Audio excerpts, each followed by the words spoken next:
ਗੱਲਬਾਤ ਕਰਾਂਗੇ ਤੁਹਾਡੇ ਨਾਮ ਤੋਂ ਕਿ ਬੜਾ ਵਿਲੱਖਣ ਜਿਹਾ ਨਾਮ ਤੁਸੀਂ ਰੱਖਿਆ ਹੋਇਆ ਬਾਬਾ ਬੇਲੀ। ਜਿਹੜਾ ਤੁਹਾਡਾ ਮਾਪਿਆਂ ਨੇ ਨਾਂ ਰੱਖਿਆ ਜਾਂ ਇਹ ਨਾਮ ਰੱਖਣ ਦੇ ਵਿੱਚ ਇਹ ਮਨ ਦੇ ਵਿੱਚ ਫੁਰਨੇ ਕਿਵੇਂ ਆਏ ਕਿ ਇਸ ਤਰ੍ਹਾਂ ਦਾ ਵੱਖਰਾ ਨਾਮ ਰੱਖਿਆ ਜਾਵੇ? ਨਾ ਮੈਂ ਚਾਹੁੰਦਾ ਲੱਭਣਾ ਉਹਨੂੰ, ਨਾ ਉਹ ਚਾਹਵੇ ਲੁਕਣਾ, ਨਾ ਉਹ ਮੰਗਦਾ ਸਜਦੇ ਮੇਰੇ, ਨਾ ਮੈਂ ਚਾਹੁੰਦਾ ਝੁਕਣਾ, ਨਾ ਮੈਂ ਉਹਦੀ ਰਹਿਮਤ ਮੰਗਦਾ, ਨਾ ਉਹ ਮੇਰੀ ਧੇਲੀ, ਬਾਬਾ ਮੇਰਾ ਯਾਰ ਲੰਗੋਟੀ, ਮੈਂ ਬਾਬੇ ਦਾ ਬੇਲੀ। ਉਹ ਮੁੜ ਕੇ ਹਾਂ ਇੱਕ ਵੀ ਜਦੋਂ ਅਸੀਂ ਨੂੰ ਬਾਬਾ ਬੇਲੀ ਬਹੁਤੇ ਲੋਕਾਂ ਨੇ ਐ ਪਰਸੀਵ ਕਰ ਲਿਆ ਵੀ ਸ਼ਾਇਦ ਇਹ ਕੋਈ ਬਾਬਾ ਹੋਊਗਾ ਉਸ ਤਰ੍ਹਾਂ ਦਾ, ਉਹ ਉੱਦਾਂ ਦੀ ਜਦਕਿ ਇਹਦਾ ਮਾਇਨਾ ਨਹੀਂ ਸੀ। ਇਹ ਆਡੀਅנס ਕਾਫੀ ਜ਼ਿਆਦਾ ਘੱਟ ਆ, ਸੰਤੁਸ਼ਟ ਹੋ ਇਹਦੇ ਨਾਲ? ਪਹਿਲੇ ਦਿਨ ਤੋਂ ਹੀ ਸਾਨੂੰ ਸਪਸ਼ਟ ਸੀਗਾ ਕਿ ਜਿਹੜੀ ਸਾਡੀ ਆਡੀਅנס ਹੈ ਵੀ ਇਹ, ਕਿਉਂਕਿ ਜਿਹੜੀ ਰਮਜ਼ ਹੁੰਦੀ ਹੈ ਨਾ, ਰਮਜ਼ ਨੂੰ ਸਮਝਣ ਲਈ ਤੁਹਾਨੂੰ ਇੱਕ ਖਾਸ ਤਰ੍ਹਾਂ ਦੀ ਅਵਸਥਾ ਕਹਿ ਲਓ ਜਾਂ ਉਸ ਤਰ੍ਹਾਂ ਦਾ ਇੱਕ ਤੁਹਾਨੂੰ ਮਾਈਂਡ ਜਿਹੜਾ ਮੈਚਿਓਰ ਉਸ ਤਰ੍ਹਾਂ ਦਾ ਹੋਣਾ ਚਾਹੀਦਾ ਵੀ ਚੱਕ ਲਓ ਰਿਵਾਲਵਰ ਆਪਣਾ ਕਬਜ਼ਾ ਲੈਣਾ ਹੈ, ਜੱਟ ਦੀ ਪਸੰਦ ਜੱਟ, ਅਸੀਂ ਵੀ ਉਹ ਗੀਤ ਸੁਣਦੇ ਸੀ। ਸਮਾਜ ਦੇ ਵਿੱਚ ਕੋਈ ਵੀ ਘਟਨਾ ਵਾਪਰਦੀ ਹੈ ਤੁਸੀਂ ਆਪਣੇ ਸੋਸ਼ਲ ਮੀਡੀਆ ਦੇ ਉੱਤੇ ਵੀ ਉਹਨਾਂ ਬਾਰੇ ਬੋਲਦੇ ਨਜ਼ਰ ਆਉਂਦੇ ਹੋ ਕਿ ਇਹ ਜਿਹੜੀ ਫਲਾਣੀ ਚੀਜ਼ ਘਟੀ ਹੈ ਇਹਦੇ ਵਿੱਚ ਕੌਣ ਕਸੂਰਵਾਰ ਆ, ਔਰ ਇਹਨਾਂ ਲੋਕਾਂ ਤੋਂ ਹੀ ਉਸ ਕੌਮ ਦਾ ਕਿਰਦਾਰ ਪਤਾ ਲੱਗਦਾ, ਸਿਆਸਤਦਾਨ ਵੀ ਉਹਦੇ ਵਿੱਚ ਆਉਂਦੇ। ਤਾਂ ਇਹਦੇ ਵਿੱਚ ਵੀ ਕੀ ਬਗਾਵਤਾਂ ਉੱਠਣੀਆਂ ਚਾਹੀਦੀਆਂ ਨੇ? ਕਿੰਨੀਆਂ ਕੁ ਜ਼ਰੂਰੀ ਨੇ ਨੌਜਵਾਨਾਂ ਦੇ ਵਿੱਚ ਬਗਾਵਤੀ ਸੁਰਾਂ ਨੂੰ ਰੱਖਣਾ? ਪਰ ਜਦੋਂ ਸਰਕਾਰ ਉਹ ਹੱਕ ਦੇਣ ਤੋਂ ਹੀ ਪਿਛਾਂਹ ਹੋ ਜੇ, ਉਲਟਾ ਖੋਣ ਲੱਗ ਜੇ, ਲੋਕਾਂ ਦੇ ਹੱਕ ਦਾ ਖਾਣ ਲੱਗ ਜੇ, ਉਦੋਂ ਫਿਰ ਜਿਹੜਾ ਹੈਗਾ ਉਹ ਬਗਾਵਤ ਲਾਜ਼ਮੀ, ਉਦੋਂ ਤਾਂ ਕਰਨੀ ਪਊ। ਜਵਾਨੀ ਵਾਲਾ ਜਜ਼ਬਾ ਸੀ ਵੀ ਨਹੀਂ, ਜਿਹੜਾ ਉਹ ਰੈਵੋਲੂਸ਼ਨਰੀ ਤੱਤ ਸੀ ਵੀ ਯਾਰ ਨਹੀਂ ਯਾਰ ਅਸੀਂ ਇਹਨੂੰ ਕਰਕੇ ਦਿਖਾਵਾਂਗੇ, ਅਸੀਂ ਆਹ ਨਵੀਂ ਚੀਜ਼ ਬਣਾ ਕੇ ਦਿਖਾਵਾਂਗੇ। ਤੇ ਇਸ ਕਰਕੇ ਜਦੋਂ ਵੀ ਨੌਜਵਾਨ ਤੱਤੀ ਗੱਲ ਕਰੂਗਾ ਤਾਂ ਬਜ਼ੁਰਗ ਉਹਨੂੰ ਸਮਝਾਉਣਗੇ ਹੀ, ਪਰ ਉਹ ਬਜ਼ੁਰਗਾਂ ਦਾ ਸਮਝਾਉਣਾ ਵੀ ਵਾਜਬ ਹੈ, ਨੌਜਵਾਨ ਦਾ ਤੱਤੀ ਗੱਲ ਕਰਨਾ ਵੀ ਵਾਜਬ ਹੈ, ਤੇ ਦੋਹਾਂ ਨੂੰ ਆਪਣੇ ਆਪਣੇ ਹਿਸਾਬ ਨਾਲ ਚੱਲਣਾ ਚਾਹੀਦਾ।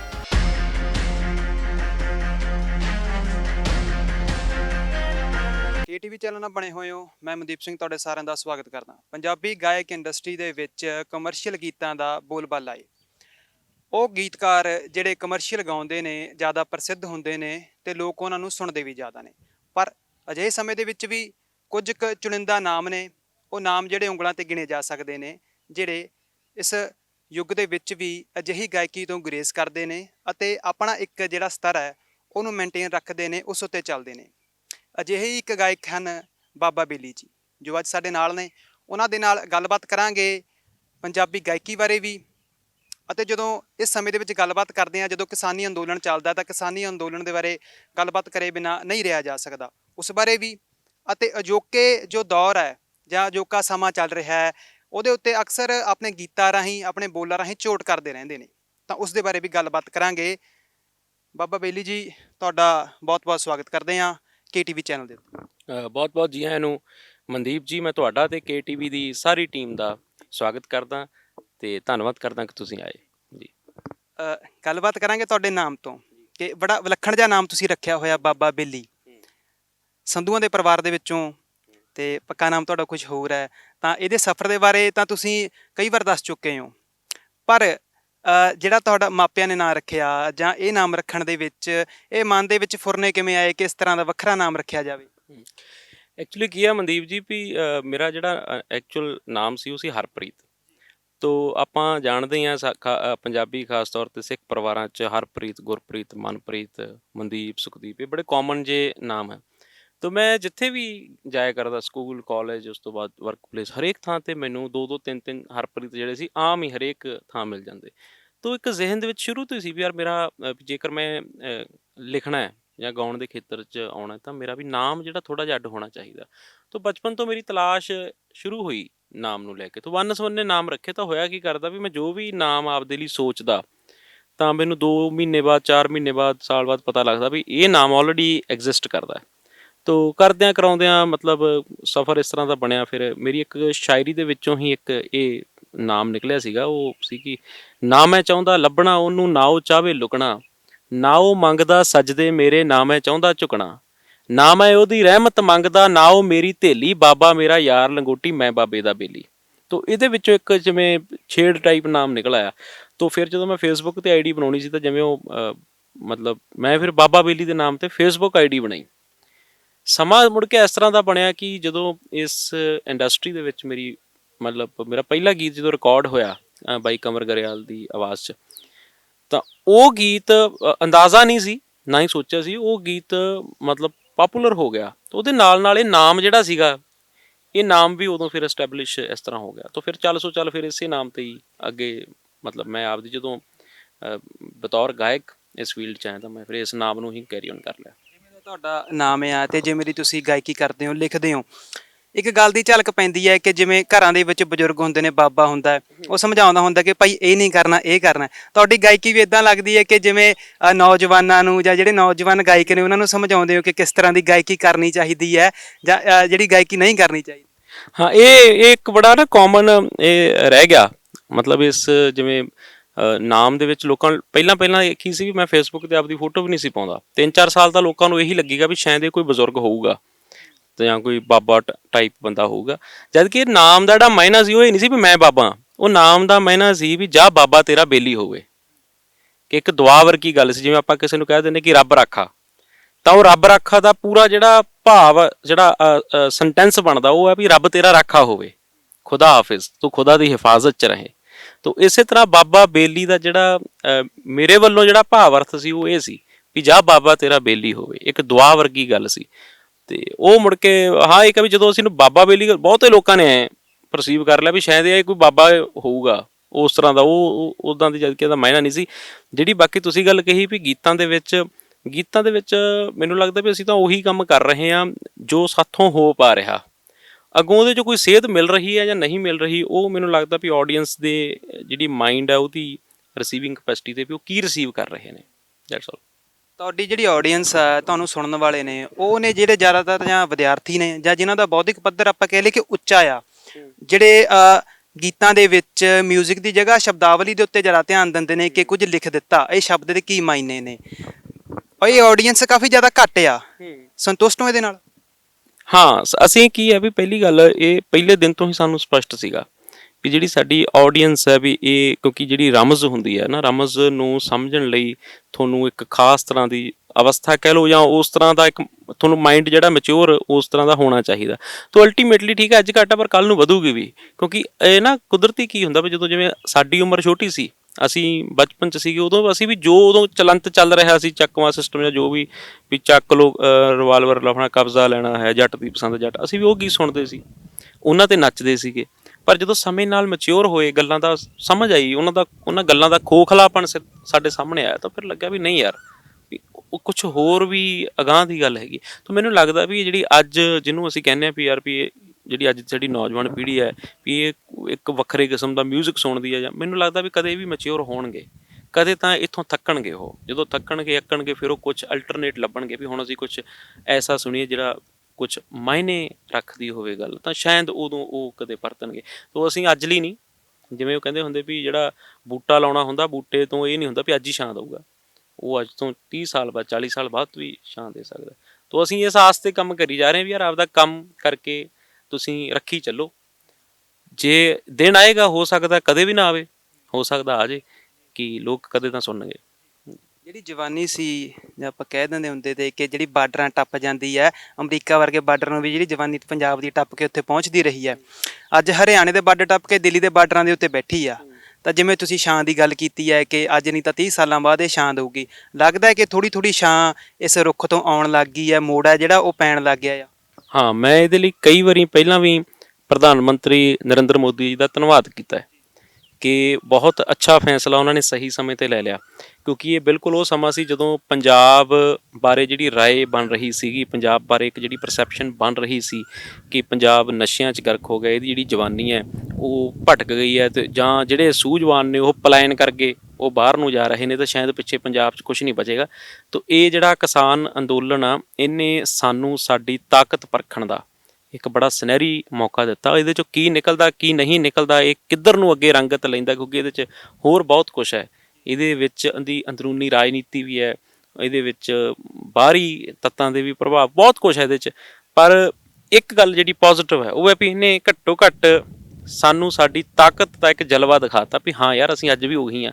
ਜਿਹੜੀਆਂ ਗੱਲਾਂ ਸਾਡੇ ਇਤਿਹਾਸਕ ਨਾਇਕਾਂ ਤੋਂ ਸਾਨੂੰ ਮਤਲਬ ਅਸੀਂ ਉਹਨਾਂ ਦੀਆਂ ਜੀਵਨੀਆਂ ਪੜ੍ਹਦੇ ਰਹੇ ਹਾਂ, ਅਤੇ ਸਾਨੂੰ ਲੱਗਦਾ ਵੀ ਉਹ ਕੋਈ ਚਮਤਕਾਰੀ ਮਨੁੱਖੀ ਹੁੰਦੇ ਹੋਣਗੇ ਵੀ ਉਹ ਅੱਜ ਕੱਲ੍ਹ ਤਾਂ ਉਹ ਸ਼ਾਇਦ ਸੰਭਵ ਨਹੀਂ, ਪਰ ਨਹੀਂ, ਹੁਣ ਪੰਜਾਬੀ ਜਿਹੜਾ ਨੌਜਵਾਨ ਹੈ, ਸਿੱਖ ਨੌਜਵਾਨ, ਇਹਨੇ ਦੁਬਾਰਾ ਉਹ ਸਾਰਾ ਕੁਛ, ਉਹ ਇਤਿਹਾਸ ਜਿਹੜਾ ਹੈਗਾ ਉਹਨੂੰ ਦੁਬਾਰਾ ਸਾਕਾਰ ਸਾਨੂੰ ਕਰਕੇ ਦਿਖਾਇਆ। ਤਾਂ ਇਹ ਇੱਕ ਪੋਜ਼ੀਟਿਵ ਆਸਪੈਕਟ ਹੈ ਇਸ ਸਾਰੇ ਅੰਦੋਲਨ ਦਾ, ਇਸ ਮੂਵਮੈਂਟ ਦਾ। ਤਾਂ ਸਾਡੀ ਜਵਾਨੀ ਪਹਿਲਾਂ ਵੀ ਜ਼ਿੰਦਾਬਾਦ ਸੀ, ਅੱਜ ਵੀ ਜ਼ਿੰਦਾਬਾਦ ਹੈ, ਜ਼ਿੰਦਾਬਾਦ ਰਹੇਗੀ। ਤੇ ਜਵਾਨੀ ਜ਼ਿੰਦਾਬਾਦ ਹੈ। ਪੰਜਾਬ ਨੂੰ ਵੀ ਉਹਨਾਂ ਨੇ ਮੁੜ ਕੇ ਸੁਰਜੀਤ ਕਰਤਾ ਕਿ ਜਿਸ ਪੰਜਾਬ ਬਾਰੇ ਇਹ ਕਿਹਾ ਜਾ ਰਿਹਾ ਸੀ ਕਿ ਇਹਦੀ ਜੀਵਨ ਕਾਲ 30-40 ਸਾਲ ਦਾ ਰਹਿ ਗਿਆ, ਇਹ ਜਾਂ ਤਾਂ ਬੰਜਰ ਹੋ ਜਾਊਗਾ ਜਾਂ ਬਰਬਾਦੀ ਦੇ ਕੰਢੇ ਹੈ। ਤੇ ਹੁਣ ਇਸ ਕਿਸਾਨੀ ਅੰਦੋਲਨ ਨੇ ਪੰਜਾਬ ਨੂੰ ਮੁੜ ਸੁਰਜੀਤ ਕਰਤਾ। ਤੁਸੀਂ ਕਿਸਾਨੀ ਅੰਦੋਲਨ ਤੋਂ ਇਹ ਗੱਲ ਕਿਵੇਂ ਦੇਖਦੇ ਹੋ ਕਿ ਜਦੋਂ ਇਹ ਜਿੱਤਿਆ ਜਾਊਗਾ ਜਾਂ ਇਸ ਅੰਦੋਲਨ ਦੀ ਜਿਹੜੀ ਸਮਾਪਤੀ ਹੈ ਉਹ ਕਿਸ ਢੰਗ ਦੀ ਹੋਣੀ ਚਾਹੀਦੀ ਹੈ? ਪੰਜਾਬ ਦੇ ਵਿੱਚ ਇਹਦੀ ਕੀ ਆਊਟਪੁੱਟ ਸਾਨੂੰ ਕੱਢ ਕੇ ਲੈ ਕੇ ਆਉਣੀ ਚਾਹੀਦੀ ਹੈ? ਦੇਖੋ, ਹਾਲ ਫਿਲਹਾਲ ਜਿਹੜੀ ਆਊਟਪੁੱਟ ਹੈ, ਉਹ ਜਿਵੇਂ ਮੈਂ ਪਹਿਲਾਂ ਵੀ ਕਿਹਾ ਵੀ ਇਹਦੇ ਵਿੱਚ ਕਈ ਤੱਤ ਜਿਹੜੇ ਨੇ ਉਹ ਸ਼ਾਮਲ ਹੈ। ਤੋ ਇਹਦੀ ਆਊਟਪੁੱਟ ਕੀ ਨਿਕਲੂਗੀ, ਕੀ ਨਹੀਂ ਨਿਕਲੂਗੀ, ਇਹਦੇ ਬਾਰੇ ਹਾਲੇ ਕੋਈ ਵੀ ਗੱਲ ਦਾਅਵੇ ਨਾਲ ਨਹੀਂ ਕਹੀ ਜਾ ਸਕਦੀ। ਪਰ ਯਕੀਨਨ ਜਿਹੜੀ ਆ ਵੀ ਪੰਜਾਬ ਦੇ ਸਿਆਸੀ ਮਾਹੌਲ ਦੇ ਵਿੱਚ ਇੱਕ ਮਤਲਬ ਚੇਂਜ ਜ਼ਰੂਰ ਸਾਨੂੰ ਹੁਣ ਦੇਖਣ ਨੂੰ ਮਿਲੂਗਾ, ਕਿਉਂਕਿ ਪਿਛਲੇ ਅਸੀਂ ਕੁਝ ਸਾਲਾਂ ਤੋਂ ਇਸ ਚੇਂਜ ਨੂੰ ਆਬਜ਼ਰਵ ਕਰ ਰਹੇ ਹਾਂ। ਪੰਜਾਬ ਦਾ ਜਿਹੜਾ ਸਿਆਸੀ ਮਾਹੌਲ ਹੈ ਉਹ ਲਗਾਤਾਰ ਜਾਗਰੂਕਤਾ ਵੱਲ ਵੱਧ ਰਿਹਾ। ਪੰਜਾਬ ਦੇ ਵਿੱਚ ਤੁਸੀਂ ਦੇਖੋ ਵੀ ਜਿਵੇਂ ਪਹਿਲਾਂ ਜਦੋਂ ਇਲੈਕਸ਼ਨਾਂ ਹੁੰਦੀਆਂ ਸੀਗੀਆਂ ਤਾਂ ਲੀਡਰ ਆਉਂਦੇ ਸੀਗੇ, ਆਪਦਾ ਭਾਸ਼ਣ ਦਿੰਦੇ ਸੀਗੇ ਤਾਂ ਚਲੇ ਜਾਂਦੇ ਸੀ ਚੁੱਪ ਕਰਕੇ, ਤਾਂ ਉਹਨਾਂ ਨੂੰ ਮਤਲਬ ਜੋ ਲੋਕ ਚੁੱਪ ਕਰਕੇ ਸੁਣਦੇ ਰਹਿੰਦੇ ਸੀਗੇ। ਪਰ ਪਿਛਲੇ ਕੁਝ ਸਾਲਾਂ ਤੋਂ ਪੰਜਾਬ ਦੇ ਵਿੱਚ ਇੱਕ ਟਰੈਂਡ ਆਇਆ, ਉਹ ਟਰੈਂਡ ਉਹ ਮਤਲਬ ਉਹਦੇ 'ਚ ਸੋਸ਼ਲ ਮੀਡੀਆ ਦਾ ਵੀ ਅਸੀਂ ਯੋਗਦਾਨ ਕਹਿ ਸਕਦੇ ਹਾਂ ਕਿ ਉਹ ਜਿਹੜੀ ਇੱਕ ਜਾਗਰੂਕਤਾ ਸੋਸ਼ਲ ਮੀਡੀਆ ਨੇ ਲਿਆਂਦੀ ਹੈ। ਵੀ ਲੋਕ ਹੁਣ ਸਵਾਲ ਕਰਨ ਲੱਗੇ ਲੀਡਰਾਂ ਨੂੰ, ਮਤਲਬ ਉਹ ਹੁਣ ਉਹ ਪੰਜਾਬ ਨਹੀਂ ਰਿਹਾ। ਤਾਂ ਯਕੀਨਨ ਔਰ ਇਹ ਜਿਹੜਾ ਕਿਸਾਨੀ ਅੰਦੋਲਨ ਆ, ਇਹਨੇ ਤਾਂ ਮਤਲਬ ਮੈਨੂੰ ਲੱਗਦਾ ਵੀ ਜਿਹੜੀ ਪੰਜਾਬ ਦੀ ਨੌਜਵਾਨੀ ਹੈ ਨਾ, ਉਹਨੂੰ ਵੀ ਪੰਜਾਬ ਦੀ ਸਿਆਸਤ ਦੇ ਨਾਲ ਵੀ ਜੋੜਿਆ। ਲੋਕ ਹੁਣ ਸਿਆਸੀ ਜਿਹੜਾ ਹੈਗਾ, ਮਤਲਬ ਤੁਸੀਂ ਦੇਖੋ ਸੋਸ਼ਲ ਮੀਡੀਆ ਸਭ ਤੋਂ ਵੱਧ ਜਵਾਨੀ ਵਰਤਦੀ ਹੈ, ਨੌਜਵਾਨ ਉਮਰ ਜਿਹੜੀ ਹੈ ਇਹ ਸੋਸ਼ਲ ਮੀਡੀਆ ਨੂੰ ਵਰਤ ਰਹੀ ਹੈ। ਤੇ ਅੱਜ ਜਿਹੜੀਆਂ ਸਿਆਸੀ ਪਾਰਟੀਆਂ ਨੇ ਉਹ ਆਪਣੇ ਬਿਆਨ, ਆਪਣੇ ਪ੍ਰੋਗਰਾਮ ਸੋਸ਼ਲ ਮੀਡੀਆ ਨੂੰ ਧਿਆਨ 'ਚ ਰੱਖ ਕੇ ਬਣਾ ਰਹੀਆਂ ਨੇ ਵੀ ਯਾਰ ਸੋਸ਼ਲ ਮੀਡੀਆ ਤੇ ਆਹ ਗੱਲ ਸਾਡੀ ਕਲਿੱਕ ਹੋਊ ਕਿ ਨਹੀਂ ਹੋਊ। ਇਟ ਮੀਨ ਵੀ ਜਿਹੜਾ ਇੱਕ ਪੋਜ਼ਿਟਿਵ ਆਸਪੈਕਟ, ਉਹਦੀ ਸਿਆਸਤ ਜਿਹੜੀ ਹੁਣ ਤੱਕ ਹੁੰਦੀ ਰਹੀ ਹੈ, ਸਿਆਸਤ ਦਾ ਇੱਕ ਸਰੂਪ ਹੁੰਦਾ ਉਹ ਕਦੇ ਨਹੀਂ ਬਦਲਦਾ ਹੁੰਦਾ, ਉਹਨੇ ਉਵੇਂ ਹੀ ਰਹਿਣਾ ਹੁੰਦਾ। ਪਰ ਹਾਂ ਥੱਲਿਓਂ ਜਿਹੜਾ ਲੋਕਾਂ ਦਾ ਇੱਕ ਦਬਾਅ ਜਾਣਾ ਹੁੰਦਾ ਰਾਜਨੀਤਿਕ ਲੀਡਰ ਦੇ ਉੱਤੇ, ਉਹ ਜ਼ਰੂਰ ਰਹਿਣਾ ਚਾਹੀਦਾ। ਤੇ ਉਹ ਮੈਨੂੰ ਲੱਗਦਾ ਵੀ ਪੋਜ਼ਿਟਿਵਲੀ ਇੱਕ ਇੰਪੈਕਟ ਜਿਹੜਾ ਸਾਰੇ ਕਿਸਾਨ ਅੰਦੋਲਨ ਦਾ ਪੰਜਾਬ ਦੀ ਸਿਆਸਤ ਤੇ ਪਊਗਾ, ਸਾਨੂੰ ਦਿਖੂਗਾ। ਲੋਕਾਂ 'ਚ ਜਾਗਰੂਕਤਾ ਵਧੂਗੀ, ਲੋਕਾਂ ਦੀ ਜਿਹੜੀ ਪੋਲੀਟੀਕਲ ਪਾਰਟਿਸਿਪੇਸ਼ਨ ਹੈ ਉਹ ਵਧੂਗੀ, ਲੋਕਾਂ ਦੇ ਵਿੱਚ ਜਿਹੜਾ ਰਾਜਨੀਤਿਕ ਪਾਰਟੀਆਂ ਨੂੰ ਸਵਾਲ ਕਰਨ ਦਾ ਜਿਹੜਾ ਟਰੈਂਡ ਹੈ ਉਹ ਵਧੂਗਾ, ਉਹ ਲਾਜ਼ਮੀ ਵਧੂਗਾ। ਉਹਨਾਂ ਗਿਣੇ ਚੁਣੇ ਲੋਕਾਂ ਦੇ ਵਿੱਚ ਤੁਹਾਨੂੰ ਕਿਹਾ ਜਾ ਸਕਦਾ, ਆਰਟਿਸਟਾਂ ਦੇ ਵਿੱਚ ਕਿਹਾ ਜਾ ਸਕਦਾ ਹੈ ਜਿਹੜੇ ਵਿਰੋਧੀ ਧਿਰ ਦੀ ਭੂਮਿਕਾ ਨਿਭਾਉਂਦੇ ਨਜ਼ਰ ਆਉਂਦੇ ਨੇ। ਸਮਾਜ ਦੇ ਵਿੱਚ ਕੋਈ ਵੀ ਘਟਨਾ ਵਾਪਰਦੀ ਹੈ, ਤੁਸੀਂ ਆਪਣੇ ਸੋਸ਼ਲ ਮੀਡੀਆ ਦੇ ਉੱਤੇ ਵੀ ਉਹਨਾਂ ਬਾਰੇ ਬੋਲਦੇ ਨਜ਼ਰ ਆਉਂਦੇ ਹੋ ਕਿ ਇਹ ਜਿਹੜੀ ਫਲਾਣੀ ਚੀਜ਼ ਘਟੀ ਹੈ ਇਹਦੇ ਵਿੱਚ ਕੌਣ ਕਸੂਰਵਾਰ ਆ। ਤਾਂ ਇਹ ਇੱਕ ਆਰਟਿਸਟ ਨੂੰ ਇਹ ਗੱਲਾਂ ਕਰਨੀਆਂ, ਜਿਵੇਂ ਆਪਾਂ ਕਹਿ ਲਈਏ ਕਿ ਚਲੰਤ ਮਾਮਲਿਆਂ ਦੇ ਉੱਤੇ ਬੋਲਣਾ ਕਿੰਨਾ ਕੁ ਜ਼ਰੂਰੀ ਹੈ?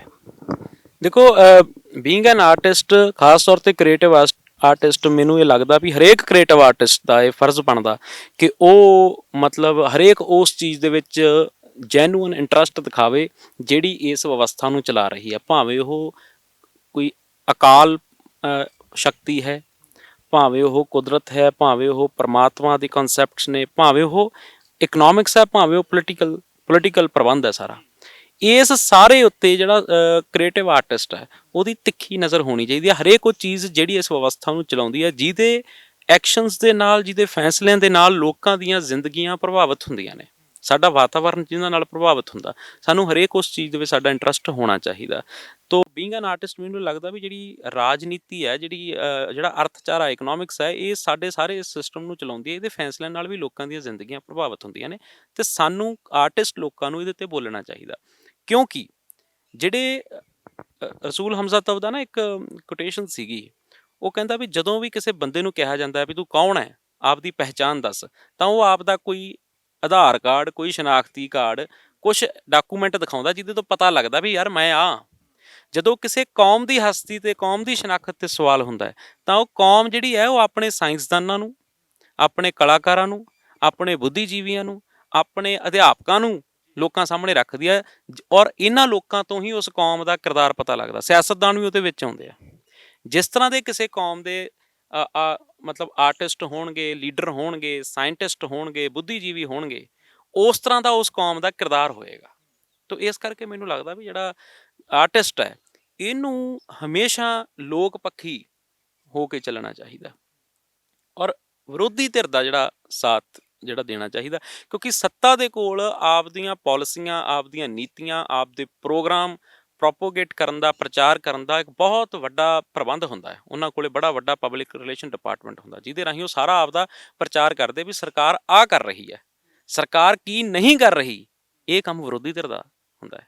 ਸਰਕਾਰ ਜੋ ਕਰ ਰਹੀ ਹੈ ਉਹ ਸਹੀ ਕਰ ਰਹੀ ਹੈ ਕਿ ਗਲਤ ਕਰ ਰਹੀ ਹੈ, ਇਹਦੀ ਪੁਣਛਾਣ ਕਰਨ ਦਾ ਕੰਮ ਵਿਰੋਧੀ ਧਿਰ ਦਾ ਹੁੰਦਾ। ਤਾਂ ਮੈਨੂੰ ਲੱਗਦਾ ਵੀ ਆਰਟਿਸਟ, ਬੁੱਧੀਜੀਵੀ ਲੋਕ ਜਿਹੜੇ ਨੇ, ਇਹਨਾਂ ਨੂੰ ਹਮੇਸ਼ਾ ਵਿਰੋਧੀ ਧਿਰ ਵਾਂਗੂ ਐਕਟ ਕਰਨਾ ਚਾਹੀਦਾ। ਤੇ ਸਰਕਾਰ ਦੇ ਇਹ ਇਸ ਕਰਕੇ ਨਹੀਂ ਵੀ ਸਰਕਾਰ ਦੇ ਖਿਲਾਫ ਬੋਲਣਾ ਚਾਹੀਦਾ, ਇਸ ਕਰਕੇ ਤਾਂ ਕਿ ਸਰਕਾਰ ਦੇ ਉੱਤੇ ਇੱਕ ਕੁੰਡਾ ਬਣਿਆ ਰਹੇ। ਉਹ ਜਿਹੜੇ ਕੰਮ ਸਰਕਾਰ ਦੇ ਹੱਥੋਂ ਹੋਣ, ਲੋਕ ਪੱਖੀ ਹੋਣ। ਸਰਕਾਰ ਦਾ ਵਿਰੋਧੀ ਇਸ ਕਰਕੇ ਬਣਨਾ ਤਾਂ ਕਿ ਸਰਕਾਰ ਤੋਂ ਅਸੀਂ ਕੰਮ ਲੋਕ ਪੱਖੀ ਕਰਾ ਸਕੀਏ। That's all. ਤੁਹਾਡਾ ਇੱਕ ਗਾਣਾ ਵੀ ਸੀ, ਹਾਕਮ ਜੀ ਚਾਬੀ ਦੇ ਦੇਵੇ ਨਹੀਂ ਜਿੰਦਰੇ ਤੋੜੇ ਜਾਵਣਗੇ। ਉਹਦੇ ਵਿੱਚ ਤਾਂ ਇਹ ਲੱਗਦਾ ਹੈ ਕਿ ਇੱਕ ਬਗਾਵਤੀ ਸੁਰਾਂ ਨੇ ਜਿਹੜੀਆਂ ਉਹ ਠਾਲ ਰਹੇ ਹੋ ਕਿ ਹਾਂ, ਕਿ ਬਗਾਵਤ ਹੈ ਜਿਹੜੀ ਉੱਠਣੀ ਚਾਹੀਦੀ ਹੈ। ਬਗਾਵਤ ਕਿੰਨੀ ਕੁ ਜ਼ਰੂਰੀ ਹੈ? ਇੱਕ ਸਰਕਾਰਾਂ ਜਿਵੇਂ ਚਲਾ ਰਹੀਆਂ ਨੇ ਸਿਸਟਮ ਨੂੰ, ਤਾਂ ਇਹਦੇ ਵਿੱਚ ਵੀ ਕੀ ਬਗਾਵਤਾਂ ਉੱਠਣੀਆਂ ਚਾਹੀਦੀਆਂ ਨੇ? ਕਿੰਨੀਆਂ ਕੁ ਜ਼ਰੂਰੀ ਨੇ ਨੌਜਵਾਨਾਂ ਦੇ ਵਿੱਚ ਬਗਾਵਤੀ ਸੁਰਾਂ ਨੂੰ ਰੱਖਣਾ?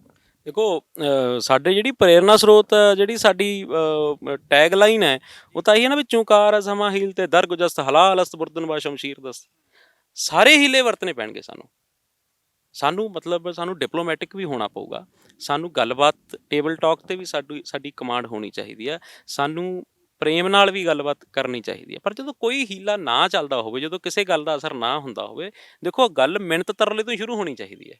ਪਹਿਲਾਂ ਮਿੰਨਤ ਹੀ ਮਤਲਬ ਗੁਜ਼ਾਰਿਸ਼ ਹੀ ਕਰਨੀ ਚਾਹੀਦੀ ਹੈ ਵੀ ਇਹ ਕੰਮ ਯਾਰ ਕਰ ਦਿਓ। ਜਦੋਂ ਨਾ ਹੋਵੇ, ਸਰਕਾਰਾਂ ਲਗਾਤਾਰ ਮਤਲਬ ਜਦੋਂ ਸਰਕਾਰ ਤੁਹਾਨੂੰ ਰੋਟੀ ਦੇਣ ਤੋਂ, ਤੁਹਾਡੇ ਬੁਨਿਆਦੀ ਹੱਕ ਦੇਣ ਤੋਂ ਜਦੋਂ ਸਰਕਾਰ ਜਿਹੜੀ ਆ ਪੈਰ ਪਿਛਾਂਹ ਖਿੱਚਣ ਲੱਗ ਪਏ ਨਾ, ਉਦੋਂ ਫਿਰ ਉਹਨਾਂ ਹੱਕਾਂ ਨੂੰ ਖੋਹ ਲੈਣਾ ਇਹ ਤੁਹਾਡਾ ਫਰਜ਼ ਹੈ। ਇਹ ਤੁਹਾਡਾ ਮੁੜ ਕੇ ਹੱਕ ਬਣ ਜਾਂਦਾ ਵੀ ਹਾਂ ਹੁਣ ਫਿਰ ਇਹ ਰਾਈਟ ਹੈ। ਵੀ ਜਦੋਂ ਸਰਕਾਰ, ਦੇਖੋ ਜੇ ਸਰਕਾਰ ਤੁਹਾਨੂੰ ਸਹੂਲਤਾਂ ਪ੍ਰੋਵਾਈਡ ਕਰ ਰਹੀ ਹੈ, ਤੁਹਾਨੂੰ ਬੁਨਿਆਦੀ ਹੱਕ ਜਿਹੜੇ ਪ੍ਰੋਵਾਈਡ ਕਰ ਰਹੀ ਹੈ, ਉੱਥੇ ਤਾਂ ਫਿਰ ਉੱਥੇ ਸਰਕਾਰ ਵਿਰੋਧੀ ਹੋਣ ਦੀ ਕੋਈ ਤੁਕ ਨਹੀਂ। ਉੱਥੇ ਤਾਂ ਸੁਧਾਰ ਦੀ ਗੱਲ ਕਰੋ। ਉੱਥੇ ਤਾਂ ਅਸੀਂ ਕਹੀਏ ਸੁਧਾਰ ਦੀ ਗੱਲ ਵੀ ਜਿਹੜਾ ਹੋ ਰਿਹਾ ਇਹ ਹੋਰ ਬੈਟਰ ਕਿਵੇਂ ਹੋ ਸਕਦਾ। ਪਰ ਜਦੋਂ ਸਰਕਾਰ ਉਹ ਹੱਕ ਦੇਣ ਤੋਂ ਹੀ ਪਿਛਾਂਹ ਹੋ ਜੇ, ਉਲਟਾ ਖੋਹਣ ਲੱਗ ਜੇ, ਲੋਕਾਂ ਦੇ ਹੱਕ ਦਾ ਖਾਣ ਲੱਗ ਜੇ, ਉਦੋਂ ਫਿਰ ਜਿਹੜਾ ਹੈਗਾ ਉਹ ਬਗਾਵਤ ਲਾਜ਼ਮੀ ਹੈ। ਉਦੋਂ ਤਾਂ ਕਰਨੀ ਪਊਗੀ। ਔਰ ਇਹ ਮੈਂ ਨਹੀਂ ਕਹਿ ਰਿਹਾ, ਇਹ ਸਾਡਾ ਇਤਿਹਾਸ ਕਹਿ ਰਿਹਾ। ਸਾਡੇ ਇਤਿਹਾਸ ਨੇ ਸਾਨੂੰ ਇਹੀ ਸਿਖਾਇਆ। ਜਿਹੜਾ ਸਾਡੀ ਪਿੱਠ ਤੇ ਖੜਾ ਇਤਿਹਾਸ ਸਾਡਾ ਸਾਨੂੰ ਅੱਜ ਵੀ ਜੂਝਣਾ ਦੱਸਦਾ ਨਾ, ਉਹ ਇਹੀ ਤੌਰ ਤਰੀਕੇ ਸਾਨੂੰ ਦੱਸਦਾ ਹੈ। ਤਾਂ ਇਹ ਅਸੀਂ ਤਾਂ ਉਸ ਇਤਿਹਾਸ ਨੂੰ ਹੀ ਜਿਉ ਰਹੇ ਹਾਂ। ਤਾਂ ਮੈਨੂੰ ਲੱਗਦਾ ਵੀ ਬਗਾਵਤ ਇੱਕ ਲਾਜ਼ਮੀ ਚੀਜ਼ ਆ। ਬਾਗੀ ਕਣ ਮਰਨਾ ਨਹੀਂ ਚਾਹੀਦਾ। ਹਾਂ, ਇਹ ਇੱਕ ਨਾ ਭਗਤ ਸਿੰਘ ਨੇ ਇੱਕ ਜੇਲ੍ਹ ਡਾਇਰੀ ਲਿਖੀ, ਤਾਂ ਉਹਦੇ 'ਚ ਉਹ ਜ਼ਿਕਰ ਕਰਦੇ ਆ, ਕਹਿੰਦੇ ਵੀ ਜਿਹੜਾ ਸੁਧਾਰ ਹੁੰਦਾ ਨਾ, ਸੁਧਾਰ ਇਹ ਕਦੇ ਵੀ ਬੁੱਢੇ ਆਦਮੀ ਨਹੀਂ ਕਰ ਸਕਦੇ, ਕਿਉਂਕਿ ਉਹ ਸਮੇਂ ਨਾਲ ਬਹੁਤ ਸਮਝਦਾਰ ਹੋ ਚੁੱਕੇ ਹੁੰਦੇ ਨੇ। ਉਹਨਾਂ ਨੂੰ ਪਤਾ ਲੱਗ ਚੁੱਕਿਆ ਹੁੰਦਾ ਵੀ ਇਹ ਜਿਹੜਾ ਸੁਧਾਰ ਹੈ ਇਹਨੇ ਕਦੇ ਨਹੀਂ ਆਉਣਾ, ਜਿਹੜਾ ਇਹ ਇਨਕਲਾਬ ਇਹਨੇ ਕਦੇ ਨਹੀਂ ਆਉਣਾ। ਉਹਨਾਂ ਨੂੰ ਇਹ ਪਤਾ ਲੱਗ ਚੁੱਕਿਆ ਹੁੰਦਾ ਵੀ ਜਿਹੜੀ ਹੱਥ ਦੀ ਆ ਤਲੀ ਹੈ ਨਾ, ਹੱਥ ਦੀ ਆ ਤਲੀ ਹੈ। ਦੇਖੋ, ਹਰੇਕ ਬੰਦੇ ਦਾ ਆਹ ਰੰਗ ਤੇ ਆਹ ਰੰਗ ਇਹ 'ਚ ਫਰਕ ਹੁੰਦਾ। ਤਲੀਆਂ ਦੇ ਦੋਹਾਂ ਪਾਸੇ ਜਿਹੜਾ ਹੱਥ ਦੇ ਦੋਨੋਂ ਪਾਸਿਆਂ 'ਚ ਫਰਕ ਹੁੰਦਾ ਰੰਗ ਦਾ। ਉਹਨਾਂ ਨੂੰ ਇਹ ਪਤਾ ਵੀ ਇਸ ਰੰਗ ਨੇ ਇਹ ਕਦੀ ਵੀ ਨਹੀਂ ਹੋਣਾ, ਤੁਸੀਂ ਬਸ ਇਹਨੂੰ ਮਾੜਾ ਮੋਟਾ ਨਖੂਰ ਤਾਂ ਸਕਦੇ ਹੋ। ਤਾਂ ਉਹ ਜਿਹੜੇ ਬਜ਼ੁਰਗ ਹੁੰਦੇ ਨੇ, ਜਿਹੜੇ ਬੁੱਢੇ ਆਦਮੀ ਹੁੰਦੇ ਨੇ, ਉਹ ਸਿਆਣੇ ਹੋ ਚੁੱਕੇ ਹੁੰਦੇ ਨੇ। ਉਹਨਾਂ ਨੂੰ ਪਤਾ ਹੁੰਦਾ ਵੀ ਇੱਦਾਂ ਨਹੀਂ ਗੱਲਾਂ ਬਣਨੀਆਂ। ਇਸ ਕਰਕੇ ਉਹ ਸ਼ਾਂਤੀ ਦੀ ਗੱਲ ਜਾਂ ਫਿਰ ਸਮਝੌਤਾਵਾਦੀ ਉਹ ਹੋ ਜਾਂਦੇ ਨੇ। ਜਿਹੜਾ ਨੌਜਵਾਨ ਹੁੰਦਾ, ਨੌਜਵਾਨ ਨੂੰ ਪਤਾ ਹੁੰਦਾ ਵੀ ਨਹੀਂ ਹੋ ਸਕਦਾ, ਉਹਦੇ ਅੰਦਰ ਜਜ਼ਬਾ ਹੁੰਦਾ, ਉਹਨੂੰ ਪਤਾ ਲੱਗਦਾ ਵੀ ਹੋ ਸਕਦਾ, ਤਾਂ ਉਹ ਐਕਟ ਕਰ ਜਾਂਦਾ ਹੈ। ਉਹ ਬਾਗੀ ਤੱਤ ਜਿਹੜਾ ਹੈਗਾ ਉਹ ਦਿਖਾ ਜਾਂਦਾ। ਅਖੀਰ ਗੱਲ ਉਵੇਂ ਹੀ ਹੁੰਦੀ ਹੈ ਜਿਵੇਂ ਬਜ਼ੁਰਗ ਕਹਿ ਰਹੇ ਹੁੰਦੇ ਨੇ, ਪਰ ਉਹ ਜਿਹੜਾ ਨੌਜਵਾਨ ਦਾ ਜਿਹੜਾ ਐਕਸ਼ਨ ਹੁੰਦਾ, ਉਹ ਬਜ਼ੁਰਗਾਂ ਦੀ ਤਾਕਤ ਸਰਕਾਰ ਦੇ ਅੱਗੇ ਮਜ਼ਬੂਤ ਕਰਦਾ। ਉਹ ਵੱਧ ਕਨਵਿੰਸਿੰਗ ਪਾਵਰ ਨਾਲ ਉਹ ਫਿਰ ਉਹ ਤੋਂ ਲੈ ਸਕਦੇ ਨੇ। ਤਾਂ ਮੇਲ ਜੋਲ ਨਾਲ ਹੀ ਕੰਮ ਚੱਲਦਾ ਹੈ। ਨਾ ਨਿਰੀ ਸ਼ਾਂਤੀ ਨਾਲ ਗੱਲ ਬਣਦੀ ਹੈ, ਨਾ ਨਿਰੇ ਰੌਲੇ ਨਾਲ ਗੱਲ ਬਣਦੀ ਹੈ। ਇਹਨਾਂ ਦੋਹਾਂ ਦੇ ਵਿਚਕਾਰ ਸਾਨੂੰ ਇੱਕ ਤਾਲਮੇਲ ਚਾਹੀਦਾ ਹੁੰਦਾ। ਦੋਨੋਂ ਹੀ ਜ਼ਰੂਰੀ ਨੇ, ਦੋਨੋਂ ਹੀ ਜਿਹੜੇ ਤੱਤ ਨੇ ਉਹ ਜ਼ਰੂਰੀ ਹੈ। ਦੋਨਾਂ ਦੀ ਹੋਂਦ ਜਿਹੜੀ ਹੈ ਉਹ ਹੋਣੀ ਚਾਹੀਦੀ ਹੈ। ਤਾਂ ਇਸ ਕਰਕੇ ਮੈਨੂੰ ਇਹ ਲੱਗਦਾ, ਉਹ ਜਿਵੇਂ ਹੁਣ ਉਹ ਕਹਿੰਦਾ ਵੀ ਜਿੰਨੇ ਵਿਗਿਆਨੀ, ਜਿੰਨੀਆਂ ਖੋਜਾਂ ਅੱਜ ਤੱਕ ਹੋਈਆਂ ਨੇ, ਉਹ ਸਾਰੀਆਂ ਜਿਹੜੀਆਂ ਐ ਸੀ ਵੀ ਜੇ ਉਹ ਬਜ਼ੁਰਗਾਂ ਵਾਂਗੂ ਸੋਚਦੇ, ਸਾਰੇ ਜਿਹੜੇ ਵੀ ਇਨੋਵੇਟਰ ਸੀਗੇ, ਉਹ ਜੇ ਸਾਰੇ ਬਜ਼ੁਰਗਾਂ ਵਾਂਗੂ ਸੋਚਦੇ, ਫਿਰ ਤਾਂ ਕੁਝ ਕਰ ਹੀ ਨਹੀਂ ਸੀ ਸਕਦੇ। ਠੀਕ ਹੈ, ਉਹ ਤਾਂ ਉਹ ਜਿਹੜਾ ਜਵਾਨੀ ਵਾਲਾ ਜਜ਼ਬਾ ਸੀ ਵੀ ਨਹੀਂ, ਜਿਹੜਾ ਉਹ ਰੈਵੋਲੂਸ਼ਨਰੀ ਤੱਤ ਸੀ ਵੀ ਯਾਰ ਨਹੀਂ ਯਾਰ, ਅਸੀਂ ਇਹਨੂੰ ਕਰਕੇ ਦਿਖਾਵਾਂਗੇ, ਅਸੀਂ ਆਹ ਨਵੀਂ ਚੀਜ਼ ਬਣਾ ਕੇ ਦਿਖਾਵਾਂਗੇ। ਹੁਣ ਜਦੋਂ ਜਿਹੜਾ ਥੋਮਸ ਐਲਵਾ ਐਡੀਸਨ ਸੀ, ਉਹਨੇ ਜਦੋਂ ਸੋਚਿਆ ਹੋਊਗਾ, ਉਹਨੇ ਦੱਸਿਆ ਹੋਊ ਲੋਕਾਂ ਨੂੰ ਵੀ ਯਾਰ ਮੈਂ ਇੱਕ ਇੱਦਾਂ ਦੀ ਚੀਜ਼ ਬਣਾਊਂਗਾ ਵੀ ਤੁਸੀਂ ਸੋਚ ਨੱਪਿਆ ਕਰੋਗੇ ਤਾਂ ਚਾਨਣ ਹੋ ਜਾ ਕਰੂ, ਤਾਂ ਲੋਕਾਂ ਨੇ ਯਕੀਨਨ ਉਹਦਾ ਮਜ਼ਾਕ ਉਡਾਇਆ ਹੋਊ। ਉਹ ਕਹਿੰਦੇ ਯਾਰ ਇੰਨੇ ਸਾਲਾਂ ਤੋਂ ਲੋਕ ਪਾਗਲ ਸੀ ਜਿਹੜੇ ਮਸ਼ਾਲਾਂ ਨਾਲ ਕੰਮ ਸਾਰਦੇ ਆਏ। ਜੇ ਇਹੋ ਜਿਹੀ ਚੀਜ਼ ਬਣਨੀ ਹੁੰਦੀ ਉਦੋਂ ਕਿਹੜਾ ਬਣ ਗਈ ਹੁੰਦੀ। ਜੇ ਉਹ ਲੋਕਾਂ ਦੀਆਂ ਗੱਲਾਂ ਸੁਣਦਾ ਤੇ ਉਹ ਕਦੇ ਵੀ ਦੁਨੀਆ ਤੇ ਬਲਬ ਨਹੀਂ ਸੀ ਬਣ ਸਕਦਾ। ਪਰ ਉਹਨੇ ਨਹੀਂ ਸੁਣੀਆਂ, ਉਹਨੇ ਆਪਦੇ ਤਜਰਬੇ ਜਾਰੀ ਰੱਖੇ, ਫੇਲ ਹੁੰਦਾ ਰਿਹਾ, ਪਰ ਲਗਾਤਾਰ ਉਹਨੇ ਤਜਰਬੇ ਜਾਰੀ ਰੱਖੇ। ਅੱਜ ਉਹ ਦੁਨੀਆ ਨੂੰ ਰੌਸ਼ਨੀ ਦਿੰਦਾ, ਬਲਬ ਦੇ ਗਿਆ। ਤੋ ਇਸ ਕਰਕੇ ਜਦੋਂ ਵੀ ਨੌਜਵਾਨ ਤੱਤੀ ਗੱਲ ਕਰੂਗਾ ਤਾਂ ਬਜ਼ੁਰਗ ਉਹਨੂੰ ਸਮਝਾਉਣਗੇ ਹੀ, ਪਰ ਉਹ ਬਜ਼ੁਰਗਾਂ ਦਾ ਸਮਝਾਉਣਾ ਵੀ ਵਾਜਬ ਹੈ, ਨੌਜਵਾਨ ਦਾ ਤੱਤੀ ਗੱਲ ਕਰਨਾ ਵੀ ਵਾਜਬ ਹੈ। ਤੇ ਦੋਹਾਂ ਨੂੰ ਆਪਣੇ ਆਪਣੇ ਹਿਸਾਬ ਨਾਲ ਚੱਲਣਾ ਚਾਹੀਦਾ। ਜਵਾਨੀ ਦੇ ਵਿੱਚ ਤੁਹਾਨੂੰ ਬੁੜਿਆਂ ਵਾਂਗੂ ਨਹੀਂ ਸੋਚਣਾ ਚਾਹੀਦਾ, ਤੇ ਬੁਢਾਪੇ 'ਚ ਤੁਹਾਨੂੰ ਜਵਾਨਾਂ ਵਾਂਗੂ ਨਹੀਂ ਸੋਚਣਾ ਚਾਹੀਦਾ। ਹਰੇਕ ਉਮਰ ਦੇ ਆਪਦੇ ਪੜਾਅ ਨੇ, ਆਪਦੀ ਸੋਚ ਹੈ। ਤੁਸੀਂ ਆਖਿਆ ਕਿ ਜਦੋਂ ਸਰਕਾਰਾਂ ਹੱਕ ਨਹੀਂ ਦਿੰਦੀਆਂ ਉਦੋਂ ਜਿੰਦਰੇ ਤੋੜਨੇ ਚਾਹੀਦੇ ਨੇ, ਜਿਵੇਂ ਕਿ ਪੰਜਾਬ ਯੂਨੀਵਰਸਿਟੀ ਦੇ ਵਿੱਚ ਵੀ ਟੁੱਟੇ ਨੇ। ਪੰਜਾਬ ਦੇ ਮੌਜੂਦਾ ਹਾਲਾਤ ਨੇ, ਉਹਨਾਂ ਦੇ ਵਿੱਚ ਠੇਕੇ ਖੁੱਲ੍ਹੇ ਨੇ, ਲਾਇਬ੍ਰੇਰੀਆਂ ਬੰਦ ਨੇ। ਤੁਹਾਡੇ ਤੋਂ ਉਹ ਜਿਹੜੀਆਂ ਉਹ ਸਤਰਾਂ ਨੇ ਉਹ ਵੀ ਸੁਣਨੀਆਂ ਚਾਹਾਂਗੇ। ਤੇ ਇਹਨਾਂ ਠੇਕੇ ਖੁੱਲ੍ਹਿਆਂ ਦੇ ਉੱਤੇ ਤੇ ਲਾਇਬ੍ਰੇਰੀ ਬੰਦ ਦੇ ਉੱਤੇ ਤੁਸੀਂ ਕੀ ਸੋਚਦੇ? ਪਹਿਲਾਂ ਮੈਂ ਗੀਤ ਦੀ ਲਾਈਨ, ਅਸੀਂ ਚਿੜੀਆਂ ਹੋ ਹੁਣ ਬਾਜ਼ ਗਏ, ਸਿੱਖ ਉੱਡਣ ਦੇ ਸਭ ਰਾਜ਼ ਗਏ, ਸਾਨੂੰ ਖੰਭ ਫੈਲਾਉਣੋਂ ਰੋਕਣ ਜੋ, ਤੇਰੇ ਪਿੰਜਰੇ ਤੋੜੇ ਜਾਵਣਗੇ। ਹਾਕਮ ਜੀ, ਹਾਕਮ ਜੀ ਚਾਬੀ ਦੇ ਦੇਵੇ, ਨਹੀਂ ਜਿੰਦਰੇ ਤੋੜੇ ਜਾਵਣਗੇ। ਹਾਕਮ ਜੀ ਚਾਬੀ ਦੇ ਦੇਵੇ, ਨਹੀਂ ਜਿੰਦਰੇ ਤੋੜੇ ਜਾਵਣਗੇ। ਓਏ ਥੈਂਕ ਯੂ। ਹੁਣ ਜਿਹੜਾ ਤੁਹਾਡਾ ਸਵਾਲ ਹੈ ਵੀ ਠੇਕੇ ਖੁੱਲ੍ਹੇ ਹੈ ਤੇ ਸਕੂਲ ਬੰਦ ਹੈ, ਲਾਇਬ੍ਰੇਰੀਆਂ ਸਾਡੀਆਂ ਬੰਦ ਹੈ, ਇਹਦਾ ਦੇਖੋ ਸਿੱਧਾ ਸਿੱਧਾ ਜਵਾਬ ਹੈ, ਠੇਕੇ ਸਾਨੂੰ ਦੇਖਣਾ ਪਊ ਵੀ ਜਿਹੜੀ ਧਿਰ ਚਲਾ ਰਹੀ ਆ ਉਹਦੇ 'ਚ ਕਿਹਦੀ, ਉਹਦਾ ਫਾਇਦਾ ਕਿਹਨੂੰ ਹੁੰਦਾ। ਜੇ ਠੇਕੇ ਤੇ ਸ਼ਰਾਬ ਵਿਕਦੀ ਆ, ਉਹ ਕਮਾਈ ਕਿਹਦੇ ਘਰ ਜਾਂਦੀ ਆ। ਜੇ ਲੋਕ ਸਿੱਖਿਅਕ ਹੋਣਗੇ, ਬੱਚੇ ਪੜ੍ਹਨਗੇ, ਤਾਂ ਉਹਦਾ ਨੁਕਸਾਨ ਕਿਹਨੂੰ ਹੋਊਗਾ। ਬਸ ਇਹੀ ਇਸ ਸਵਾਲ ਦਾ ਜਵਾਬ ਹੈ। ਸਾਰੇ ਉਹ ਬਿਜ਼ਨਸ ਜਿਨ੍ਹਾਂ ਦੇ ਵਿੱਚ ਜਿਹੜੀ ਇਸ ਸਿਸਟਮ ਨੂੰ ਚਲਾਉਣ ਵਾਲੀ ਧਿਰ ਹੈ, ਉਹਦੀ ਹਿੱਸੇਦਾਰੀ ਹੈ, ਉਹਦੀ ਇਨਵੋਲਵਮੈਂਟ ਆ, ਉਹ ਸਾਰੇ ਚੱਲ ਰਹੇ ਆ। ਔਰ ਜਿਹੜਾ ਵੀ ਮਤਲਬ ਦੇਖੋ, ਇੱਕ ਨਾ ਕਰੋਨਾ ਇੱਕ ਇੱਦਾਂ ਦੀ ਚੀਜ਼ ਬਣ ਚੁੱਕੀ ਆ ਅੱਜ ਦੀ ਡੇਟ 'ਚ। ਕਰੋਨਾ ਦਾ ਨਾ ਰੱਬ ਵਾਲਾ ਹਾਲ ਹੋ ਗਿਆ। ਜਿਵੇਂ ਅੱਧੇ ਲੋਕ ਕਹਿੰਦੇ ਆ ਵੀ ਰੱਬ ਹੈਗਾ, ਅੱਧੇ ਕਹਿੰਦੇ ਆ ਨਹੀਂ ਹੈਗਾ। ਇਸੇ ਤਰ੍ਹਾਂ ਹੀ ਲੋਕਾਂ ਦੀ ਕਰੋਨਾ ਬਾਰੇ ਰਾਏ ਹੈ, ਕਿਉਂਕਿ ਕਰੋਨਾ ਬਾਰੇ ਕੁਝ ਅਜੇ ਤੱਕ ਸਪਸ਼ਟ ਨਹੀਂ ਹੋਇਆ। ਮੈਡੀਕਲ ਸਾਇੰਸ ਨੂੰ ਸਪਸ਼ਟ ਨਹੀਂ ਹੋਇਆ। ਕਰੋਨਾ ਨਾਲ ਸੰਬੰਧਿਤ ਕਿਸੇ ਲਾਸ਼ ਦਾ ਹਾਲੇ ਤੱਕ ਪੋਸਟਮਾਰਟਮ ਨਹੀਂ ਹੋਇਆ। ਉਹਦੇ ਸਹੀ ਕਾਰਨਾਂ ਬਾਰੇ ਪਤਾ ਅਜੇ ਤੱਕ ਨਹੀਂ ਲੱਗ ਸਕਿਆ, ਜਿਹਨੂੰ ਅਸੀਂ ਸਾਇੰਟੀਫਿਕ ਮੰਨ ਲਈਏ। ਪਰ ਹਾਂ, ਜਿਹੜੀ ਚੀਜ਼ ਮੈਡੀਕਲ ਸਾਇੰਸ ਦੀ ਲੈਬੋਰਟਰੀ 'ਚ ਡਿਟੈਕਟ ਹੋ ਰਹੀ ਹੈ, ਉਹਦੀ ਹੋਂਦ ਤੋਂ ਨਾ ਤਾਂ ਨਹੀਂ ਕੀਤੀ ਜਾ ਸਕਦੀ। ਪਰ ਇੱਕ ਗੱਲ ਪੱਕੀ ਆ ਵੀ ਇਹ ਜਿਹੜਾ ਕਰੋਨਾ, ਇਹਨੂੰ ਸਰਕਾਰਾਂ ਨੂੰ ਬੜਾ ਰਾਸ ਆਇਆ। ਸਰਕਾਰਾਂ ਨੇ ਇਹਨੂੰ ਆਪਣੇ ਆਪਣੇ ਹਿਸਾਬ ਨਾਲ ਵਰਤਿਆ, ਔਰ ਉਹਦੇ 'ਚ ਕਈ ਬੇਤੁਕੇ ਫੈਸਲੇ ਵੀ ਲਏ ਗਏ, ਜਿਨ੍ਹਾਂ ਦੀ ਕੋਈ ਨੋ ਡਾਊਟ ਇਹ 'ਚ ਵੀ ਹੈ ਨਹੀਂ ਵੀ ਜਦੋਂ ਦੁਨੀਆ 'ਤੇ ਦੇਖੋ ਸਮੱਸਿਆ ਹੀ ਪਹਿਲੀ ਵਾਰੀ ਆਈ ਹੈ, ਤਾਂ ਉਹਦਾ ਅਸੀਂ ਜੇ ਕੋਈ ਵੀ ਰੈਡੀਮੇਡ ਸੋਲੂਸ਼ਨ ਸਾਡੇ ਕੋਲ ਅਵੇਲੇਬਲ ਹੋਊਗਾ, ਇਹ ਤਾਂ ਮਤਲਬ ਨਹੀਂ ਪੋਸੀਬਲ ਹੈਗਾ। ਤਾਂ ਯਕੀਨਨ ਜਿਹੜੀਆਂ ਸਰਕਾਰਾਂ ਹੁੰਦੀਆਂ ਨੇ, ਇਹਨਾਂ ਨੇ ਉਹ ਇਨੋਵੇਟਿਵ ਸੋਲੂਸ਼ਨ ਸੋਚਣੇ ਹੁੰਦੇ ਆ। ਜਿਹੜੀ ਸਾਡੀ ਬਿਊਰੋਕ੍ਰੇਸੀ ਹੈ, IAS PCS ਇੰਡੀਆ ਦਾ ਸਭ ਤੋਂ ਔਖੇ ਟੈਸਟਾਂ 'ਚੋਂ ਇੱਕ ਹੈ। ਉਹਨੂੰ ਪਾਸ ਕਰਕੇ ਜਿਹੜੇ ਆਏ ਹੋਏ ਲੋਕ ਨੇ, ਉਹਨਾਂ ਤੋਂ ਆਸ ਹੁੰਦੀ ਵੀ ਇਹ ਕੋਈ ਇਨੋਵੇਟਿਵ ਹੱਲ ਦੇਣਗੇ। ਇਨੋਵੇਟਿਵ ਦਾ ਮਤਲਬ ਇਹੀ ਹੁੰਦਾ ਵੀ ਜਿਹੜੀ ਪ੍ਰੋਬਲਮ ਅੱਜ ਤੱਕ ਨਹੀਂ ਆਈ, ਤੁਸੀਂ ਉਹਦਾ ਕੋਈ ਨਵਾਂ ਹੱਲ ਸੋਚਣਾ। ਸੋ ਸਰਕਾਰਾਂ ਨੂੰ ਇਹਦੇ ਇਸ ਤਰ੍ਹਾਂ ਦੇ ਹੱਲ ਸੋਚਣੇ ਚਾਹੀਦੇ ਸੀ। ਆਸ ਹੈ, ਤੁਸੀਂ ਤਨਖਾਹਾਂ ਲੈਂਦੇ ਹੋ, ਸਾਡੇ ਤੋਂ ਨਾ ਆਸ ਰੱਖੋ ਵੀ ਅਸੀਂ ਦੱਸੀਏ ਸਾਰਾ ਕੁਝ। ਅਫਸਰ ਤਨਖਾਹਾਂ ਲੈਂਦੇ ਨੇ, ਇਹ ਇਸੇ ਗੱਲ ਦੀ ਤਾਂ ਤਨਖਾਹ ਲੈਂਦੇ ਨੇ ਵੀ ਯਾਰ ਕੋਈ ਸਮੱਸਿਆ ਆਊਗੀ, ਇਹ ਹੱਲ ਦੱਸਣਗੇ ਸਾਨੂੰ। ਪਰ ਇਹਨਾਂ ਨੇ ਜਿਹੜੇ ਹੱਲ, ਅੱਛਾ ਹੱਲ ਇਹ ਤਾਂ ਬਹੁਤ ਸੌਖਾ ਵੀ ਲੋਕਡਾਊਨ ਲਾ ਦਿਓ, ਕੰਮ ਬੰਦ ਕਰ ਦਿਓ, ਇਹ ਤਾਂ ਬਹੁਤ ਸੌਖਾ ਹੱਲ ਹੈ। ਪਰ ਇਹਦੇ ਨਾਲ ਕਿੰਨੇ ਲੋਕਾਂ ਦੀਆਂ ਯਾਰ ਜ਼ਿੰਦਗੀਆਂ ਅਫੈਕਟ ਹੋਣਗੀਆਂ, ਕਿਉਂ ਨਹੀਂ ਸੋਚਦੇ ਯਾਰ। ਇਹ ਹੱਲ ਐਸਾ ਹੋਣਾ ਚਾਹੀਦਾ ਸੀ ਵੀ ਲੋਕਾਂ ਦੀਆਂ ਜ਼ਿੰਦਗੀਆਂ ਵੀ ਨਾ ਪ੍ਰਭਾਵਿਤ ਹੋਣ, ਸਾਡੀ ਆਮ ਜ਼ਿੰਦਗੀ ਵੀ, ਕਿਉਂਕਿ ਕਰੋਨਾ ਜਿਹੜਾ ਆ ਗਿਆ ਇਹਨੇ ਜਾਣਾ ਤਾਂ ਹੈ ਹੀ ਨਹੀਂ ਹੁਣ। ਤੇ ਕੀ ਅਸੀਂ ਸਾਰੀ ਉਮਰ ਹੀ ਇਹੀ ਸੋਲੂਸ਼ਨ ਟਰਾਈ ਕਰੀ ਜਾਵਾਂਗੇ, ਯਾਰ ਦੁਕਾਨਾਂ ਬੰਦ ਕਰ ਦਿਓ, ਬਾਜ਼ਾਰ ਬੰਦ ਕਰ ਦਿਓ। ਸਾਨੂੰ ਇਹਦੇ ਹੱਲ ਐਸੇ ਲੱਭਣੇ ਪੈਣਗੇ, ਸਾਡੇ ਨੀਤੀ ਘਾੜਿਆਂ ਨੂੰ ਲੱਭਣੇ ਪੈਣਗੇ, ਜਿਨ੍ਹਾਂ ਨੂੰ ਇਸ ਕੰਮ ਦੀ ਤਨਖਾਹ ਮਿਲਦੀ ਹੈ, ਉਹ ਲੱਭਣਗੇ। ਉਹਨਾਂ ਨੂੰ ਚਾਹੀਦਾ ਵੀ ਉਹ ਲੱਭਣ ਕਿ ਹੱਲ ਐਸਾ ਹੋਣਾ ਚਾਹੀਦਾ ਵੀ ਜਿਹੜਾ ਸਾਡੀ ਜ਼ਿੰਦਗੀ ਵੀ, ਰੂਟੀਨ ਦੀ ਲਾਈਫ ਵੀ ਪ੍ਰਭਾਵਿਤ ਨਾ ਹੋਵੇ, ਲੋਕਾਂ ਦੇ ਕੰਮਕਾਰ ਵੀ ਚੱਲਦੇ ਰਹਿਣ। ਹੁਣ ਆਹ ਮਤਲਬ ਕੋਈ ਸੋਲੂਸ਼ਨ ਥੋੜ੍ਹੇ ਵੀ 5 ਵਜੇ ਅਸੀਂ ਬਾਜ਼ਾਰ ਬੰਦ ਕਰ ਦਿਆਂਗੇ। 5 ਵਜੇ ਦਫ਼ਤਰ ਬੰਦ ਹੁੰਦੇ ਆ। ਹੁਣ ਬੰਦਾ ਦਫ਼ਤਰੋਂ ਆ ਕੇ ਬਾਜ਼ਾਰ ਉਹਨੇ ਸੌਦਾ ਪੱਤਾ ਲੈਣ ਜਾਣਾ ਹੈ ਘਰ ਪਰਿਵਾਰ ਦਾ, ਉਹ ਕਿਹੜੇ ਵੇਲੇ ਜਾਊਗਾ। ਸਾਡੇ ਪੰਜਾਬ ਦੇ ਵਿੱਚ ਜਿਹੜਾ ਦਿਹਾੜੀ ਸਿਸਟਮ ਹੈ ਮਜ਼ਦੂਰੀ ਦਾ, 5:30 6 ਵਜੇ ਇੱਕ ਮਜ਼ਦੂਰ ਆਪਦੇ ਕੰਮ ਤੋਂ ਵਿਹਲਾ ਹੁੰਦਾ ਹੈ, ਲੇਬਰ ਜਿਹੜੀ ਹੈ, ਉਹ ਕਿਹੜੇ ਵੇਲੇ ਬਾਜ਼ਾਰ ਜਾ ਕੇ ਆਪਦਾ ਯਾਰ ਸੌਦਾ ਪੱਤਾ ਲਊਗਾ। ਜੇ ਤੁਸੀਂ ਉਹ ਕੰਮ ਵੀ, ਜਿਵੇਂ ਹੁਣ ਅੱਛਾ ਜੇ ਦੁਕਾਨਾਂ ਬੰਦ ਕਰ ਦਿਓਗੇ, ਜਿਹੜੇ ਦੁਕਾਨਾਂ 'ਤੇ ਕੰਮ ਕਰਨ ਵਾਲੇ ਜਿਹੜੇ ਮੁੰਡੇ ਨੇ, ਮੁੰਡੇ ਕੁੜੀਆਂ ਜਿਹੜੇ ਨੌਜਵਾਨ, ਉਹ ਕੱਪੜੇ ਦੀ ਦੁਕਾਨ 'ਤੇ ਕੋਈ, ਉਹਨਾਂ ਦੇ ਯਾਰ ਪਰਿਵਾਰਾਂ ਦਾ ਕੀ ਬਣੂਗਾ। ਇਹ ਕਿਹਨੇ ਸੋਚਣਾ ਹੈ। ਕੀ ਉਹ ਹੁਣ ਠੱਗੀਆਂ, ਨਾ ਉਹ ਵਿਚਾਰੇ ਠੱਗੀਆਂ ਮਾਰਦੇ ਨੇ, ਨਾ ਚੋਰੀ ਕਰ ਸਕਦੇ ਨੇ, ਜਾਂ ਤਾਂ ਸਾਨੂੰ ਉਹ ਰਾਹ ਦੱਸ ਦਿਓ ਵੀ ਉਹ ਕੰਮ ਕਰ ਲੈਣ ਫਿਰ।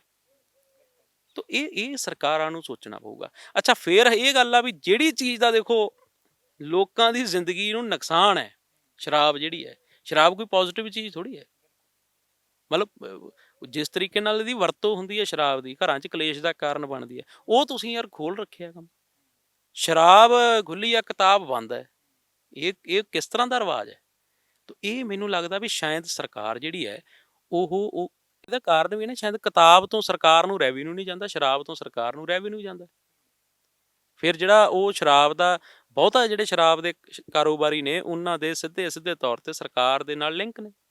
ਇਸ ਕਰਕੇ ਮੈਨੂੰ ਇਹ ਲੱਗਦਾ ਵੀ ਸਰਕਾਰ ਕੇਵਲ, ਜਿਹੜੇ ਸਾਡੇ ਹੁਕਮਰਾਨ ਨੇ, ਉਹ ਕੇਵਲ ਆਪਦੇ ਬਾਰੇ ਸੋਚਦੇ ਆ, ਲੋਕਾਂ ਦੀ ਨਬਜ਼ ਦੀ ਪਹਿਚਾਣ ਨਹੀਂ ਹੈ। ਉਹਦਾ ਕਾਰਨ ਹੈ ਵੀ ਲੋਕਾਂ 'ਚ ਵਿਚਰਦੇ ਨਹੀਂ।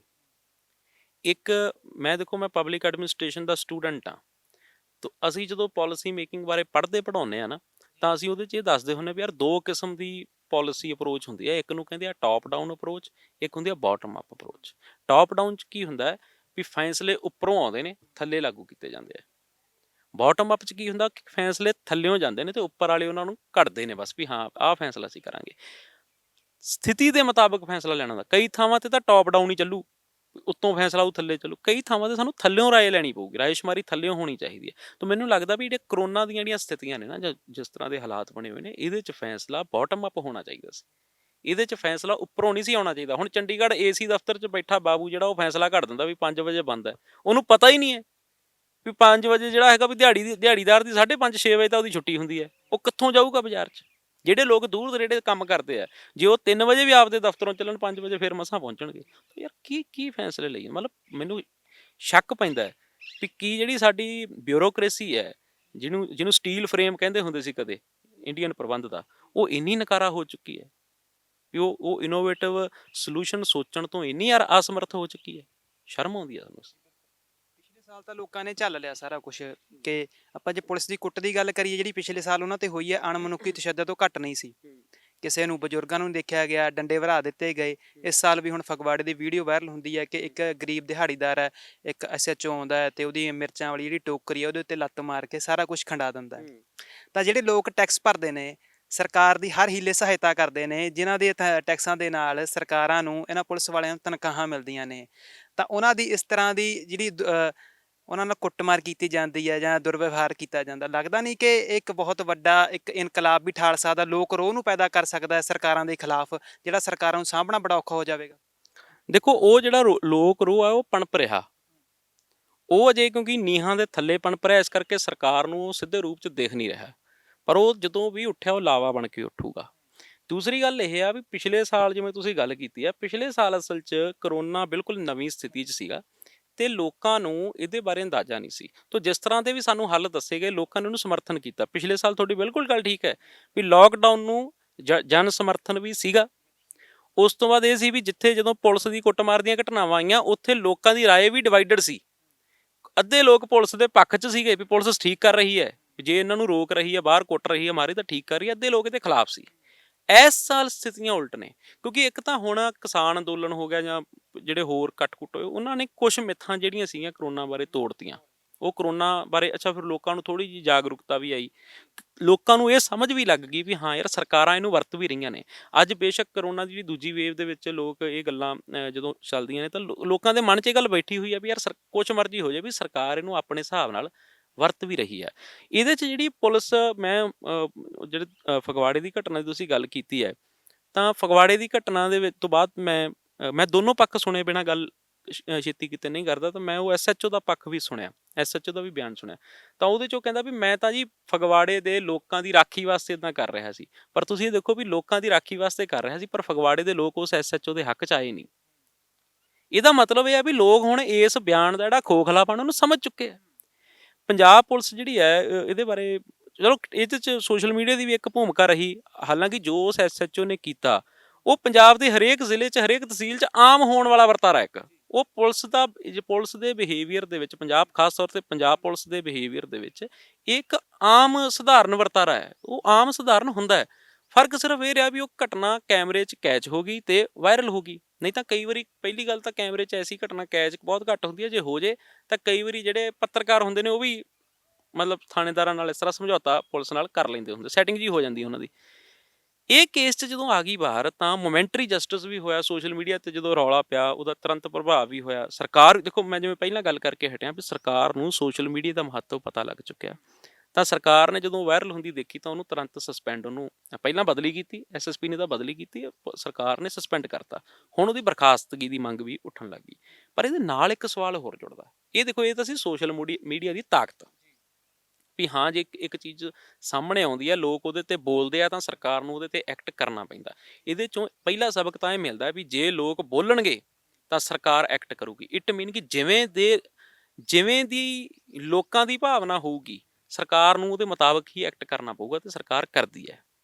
ਤੋ ਜੇ ਕਿਤੇ ਸਰਕਾਰ ਨਹੀਂ ਵੀ ਕੁਝ ਕਰ ਰਹੀ ਤਾਂ ਸਾਡੇ ਲੋਕਾਂ 'ਚ ਵੀ ਕਿਤੇ ਨਾ ਕਿਤੇ ਕਮੀ ਹੈ। ਇੱਕ ਤਾਂ ਸਾਨੂੰ ਪਹਿਲਾਂ ਆਪਣੇ ਆਪ 'ਚ ਜਾਗਰੂਕ ਹੋਣਾ ਪਊਗਾ, ਸੰਗਠਿਤ ਹੋਣਾ ਪਊਗਾ, ਤੇ ਸਰਕਾਰ ਦੇ ਉੱਤੇ ਇੱਕ ਕੁੰਡਾ ਬਣਾ ਕੇ ਰੱਖਣਾ ਪਊ। ਦੂਸਰੀ ਗੱਲ ਕਿ ਇੱਕ ਐਸਐਚਓ ਦੇ ਬਰਖਾਸਤ ਹੋਣ ਨਾਲ ਇਹ ਘਟਨਾਵਾਂ ਟਲ ਜਾਣਗੀਆਂ। ਕੀ ਪੰਜਾਬ ਪੁਲਿਸ ਦਾ ਵਤੀਰਾ ਸੁਧਰ ਜੂਗਾ? ਇਹ ਵੀ ਸਵਾਲ ਹੈ। ਇਹ ਨਹੀਂ ਸੁਧਰਨ ਵਾਲਾ। ਇਹਦੇ ਪਿੱਛੇ ਕਾਰਨ ਹੈ, ਇਹਦੇ 'ਚ ਜਦੋਂ ਤੁਸੀਂ ਇਹਦਾ ਤਹਿ 'ਚ ਜਾਓਗੇ ਤਾਂ ਅਸੀਂ ਮਤਲਬ ਆਮ ਤੌਰ 'ਤੇ ਕੀ ਦੇਖਦੇ ਹਾਂ, ਹੁਣ ਲੋਕ ਪੁਲਿਸ ਵਾਲੇ ਨਾਲ ਉਲਝ ਜਾਣਗੇ, ਸਿਪਾਹੀ ਨਾਲ ਉਲਝ ਜਾਣਗੇ ਵੀ ਅੱਜ ਹੁਣ ਕਾਰ 'ਚ ਮਾਸਕ, ਵੀ ਇੱਕ ਫੈਮਿਲੀ ਜਾ ਰਹੀ ਹੈ, ਉਹ ਕਹਿੰਦੇ ਅਸੀਂ ਘਰ 'ਚ ਵੀ ਇਕੱਠੇ ਹਾਂ, ਤੂੰ ਇੱਥੇ ਸਾਨੂੰ ਕਾਰ 'ਚ ਮਾਸਕ ਨਾ ਲਾਉਣ ਕਰਕੇ ਚਲਾਨ ਕਰੀ ਜਾਂਦਾ। ਉੱਥੇ ਲੋਕਾਂ ਨੂੰ ਇਹ ਸਮਝਣਾ ਪਊ ਵੀ ਇਹ ਤਾਂ ਵਿਚਾਰਾ ਹੁਕਮ ਵਜਾ ਰਿਹਾ, ਸਵਾਲ ਤਾਂ ਉਸ ਸਰਕਾਰ ਤੇ ਹੈ ਜਿਹਨੇ ਉਹ ਆਰਡਰ ਦਿੱਤਾ, ਉਹਦੇ ਤੇ ਸਵਾਲ ਕਰਨਾ ਬਣਦਾ ਨਾ ਸਾਡਾ।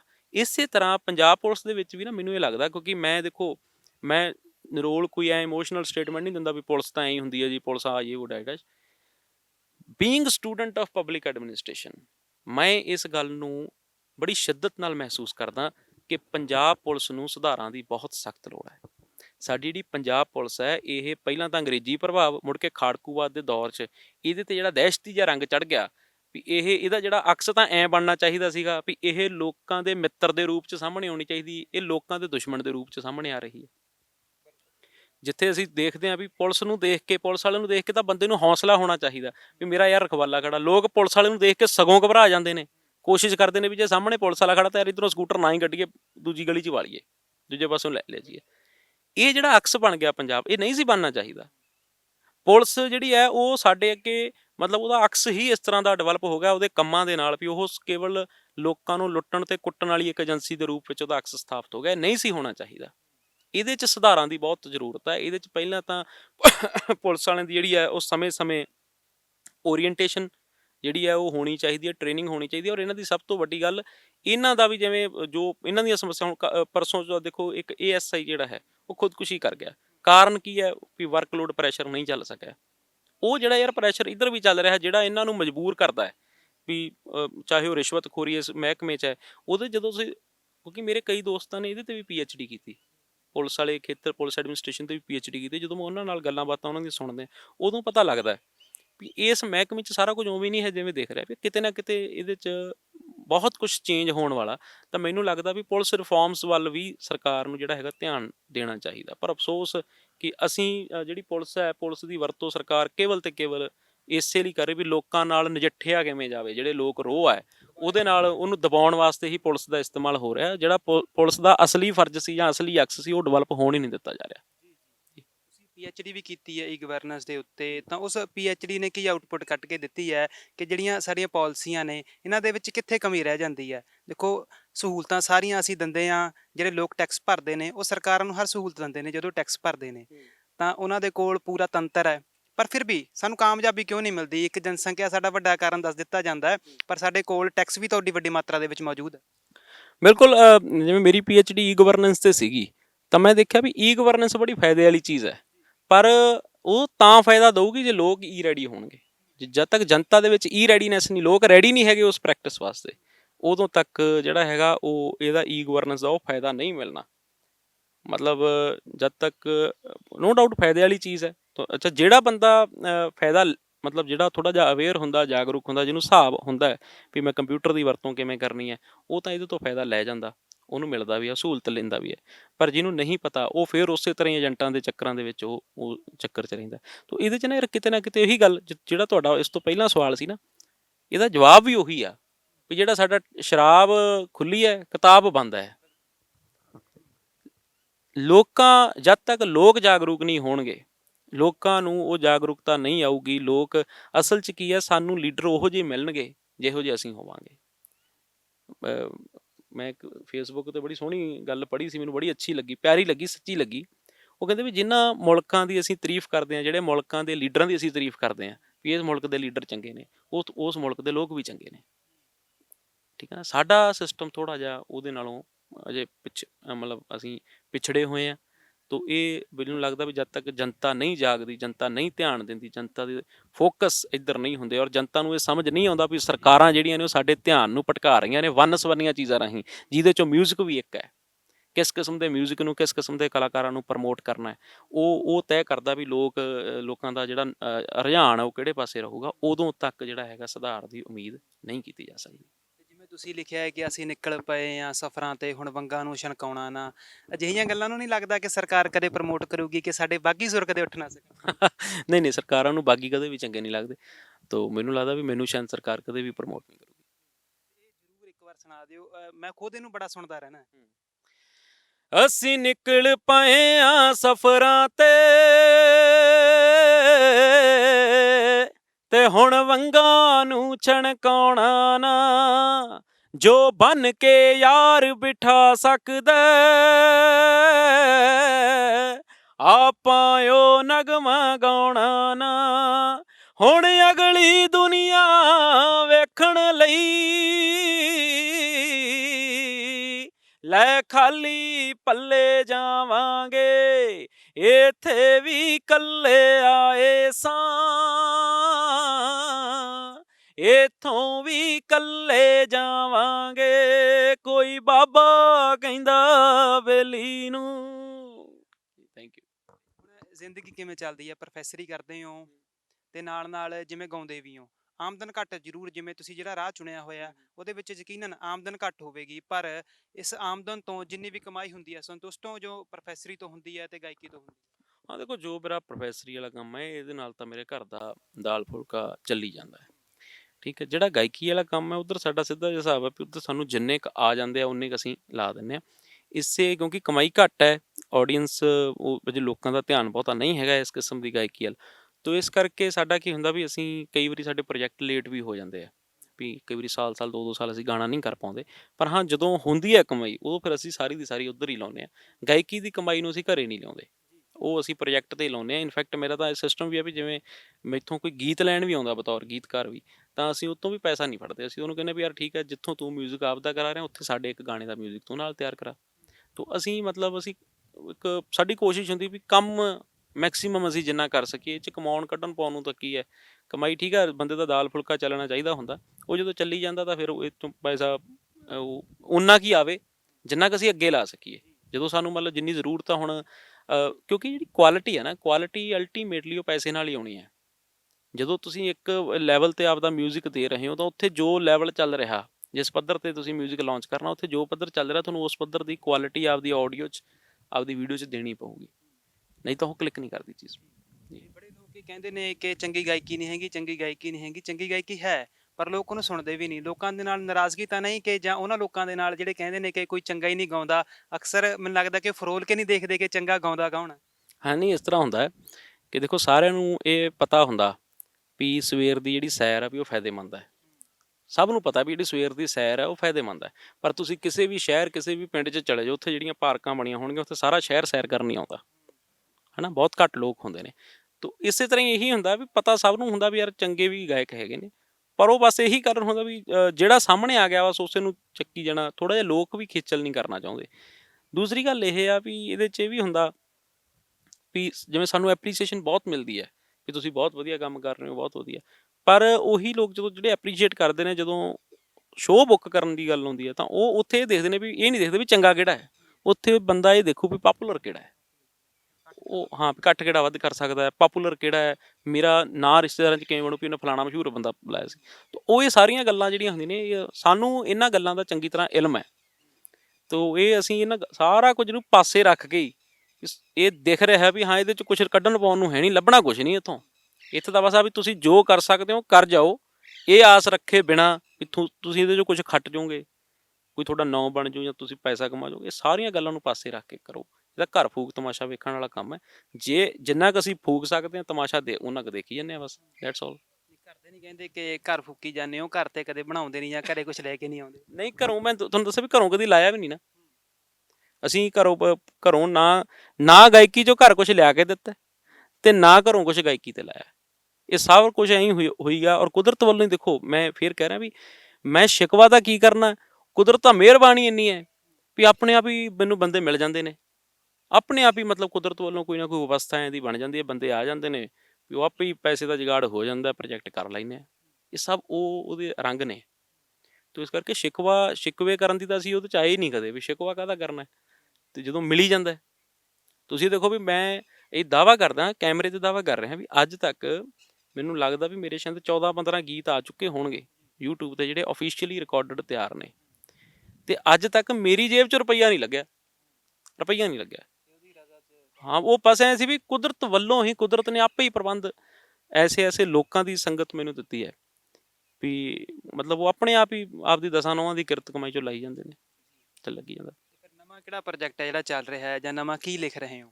ਸਾਡੇ ਹੁਣ ਅਜੇ ਮਤਲਬ ਜਿਵੇਂ 4-5 ਗਾਣੇ ਜਿਹੜੇ ਨੇ ਹੁਣ ਪਾਈਪਲਾਈਨ 'ਚ ਨੇ, ਜਿਨ੍ਹਾਂ 'ਚ ਇੱਕ ਤਾਂ ਡਾਕਟਰ ਤੇਜਿੰਦਰ ਦਾ ਲਿਖਿਆ ਹੋਇਆ ਸਦੀਆਂ ਤੀਕ ਸੁਣਨਗੇ ਲੋਕੀ, ਦਾਵਾ ਹੈ ਦੀਵਾਨੇ ਦਾ। ਤੋਂ ਬਾਕੀ 4-5 ਗੀਤ ਮੇਰੇ ਨੇ ਜਿਹੜੇ ਅਸੀਂ ਵੱਖ-ਵੱਖ ਮਿਊਜ਼ਿਕ ਡਾਇਰੈਕਟਰਸ ਦੇ ਨਾਲ ਕਰ ਰਹੇ ਹਾਂ। ਇਹਨਾਂ ਦੇ ਵਿੱਚੋਂ ਉਹ ਕਿਹੜੇ ਗੀਤ ਨੇ ਜਿਹੜੇ ਤੁਸੀਂ ਸਾਡੇ ਸਾਹਮਣੇ ਹੁਣ ਸਾਂਝੇ ਕਰ ਸਕਦੇ ਹੋ, ਜਾਂ ਜਿਹੜੇ ਤਿਆਰ ਨੇ ਆਉਣ ਵਾਲੇ ਦਿਨਾਂ ਦੇ ਵਿੱਚ ਜਿਹੜੇ ਆ ਸਕਦੇ ਨੇ? ਮੈਂ ਲਾਜ਼ਮੀ ਸਾਡਾ ਗੀਤ ਜਿਹੜਾ ਹੁਣ ਆ ਰਿਹਾ ਉਹ ਮੈਂ ਜਿਵੇਂ ਦੱਸ ਕੇ ਹਟਿਆ, ਡਾਕਟਰ ਤੇਜਿੰਦਰ ਦਾ ਬਹੁਤ ਖੂਬਸੂਰਤ ਗੀਤ ਹੈ।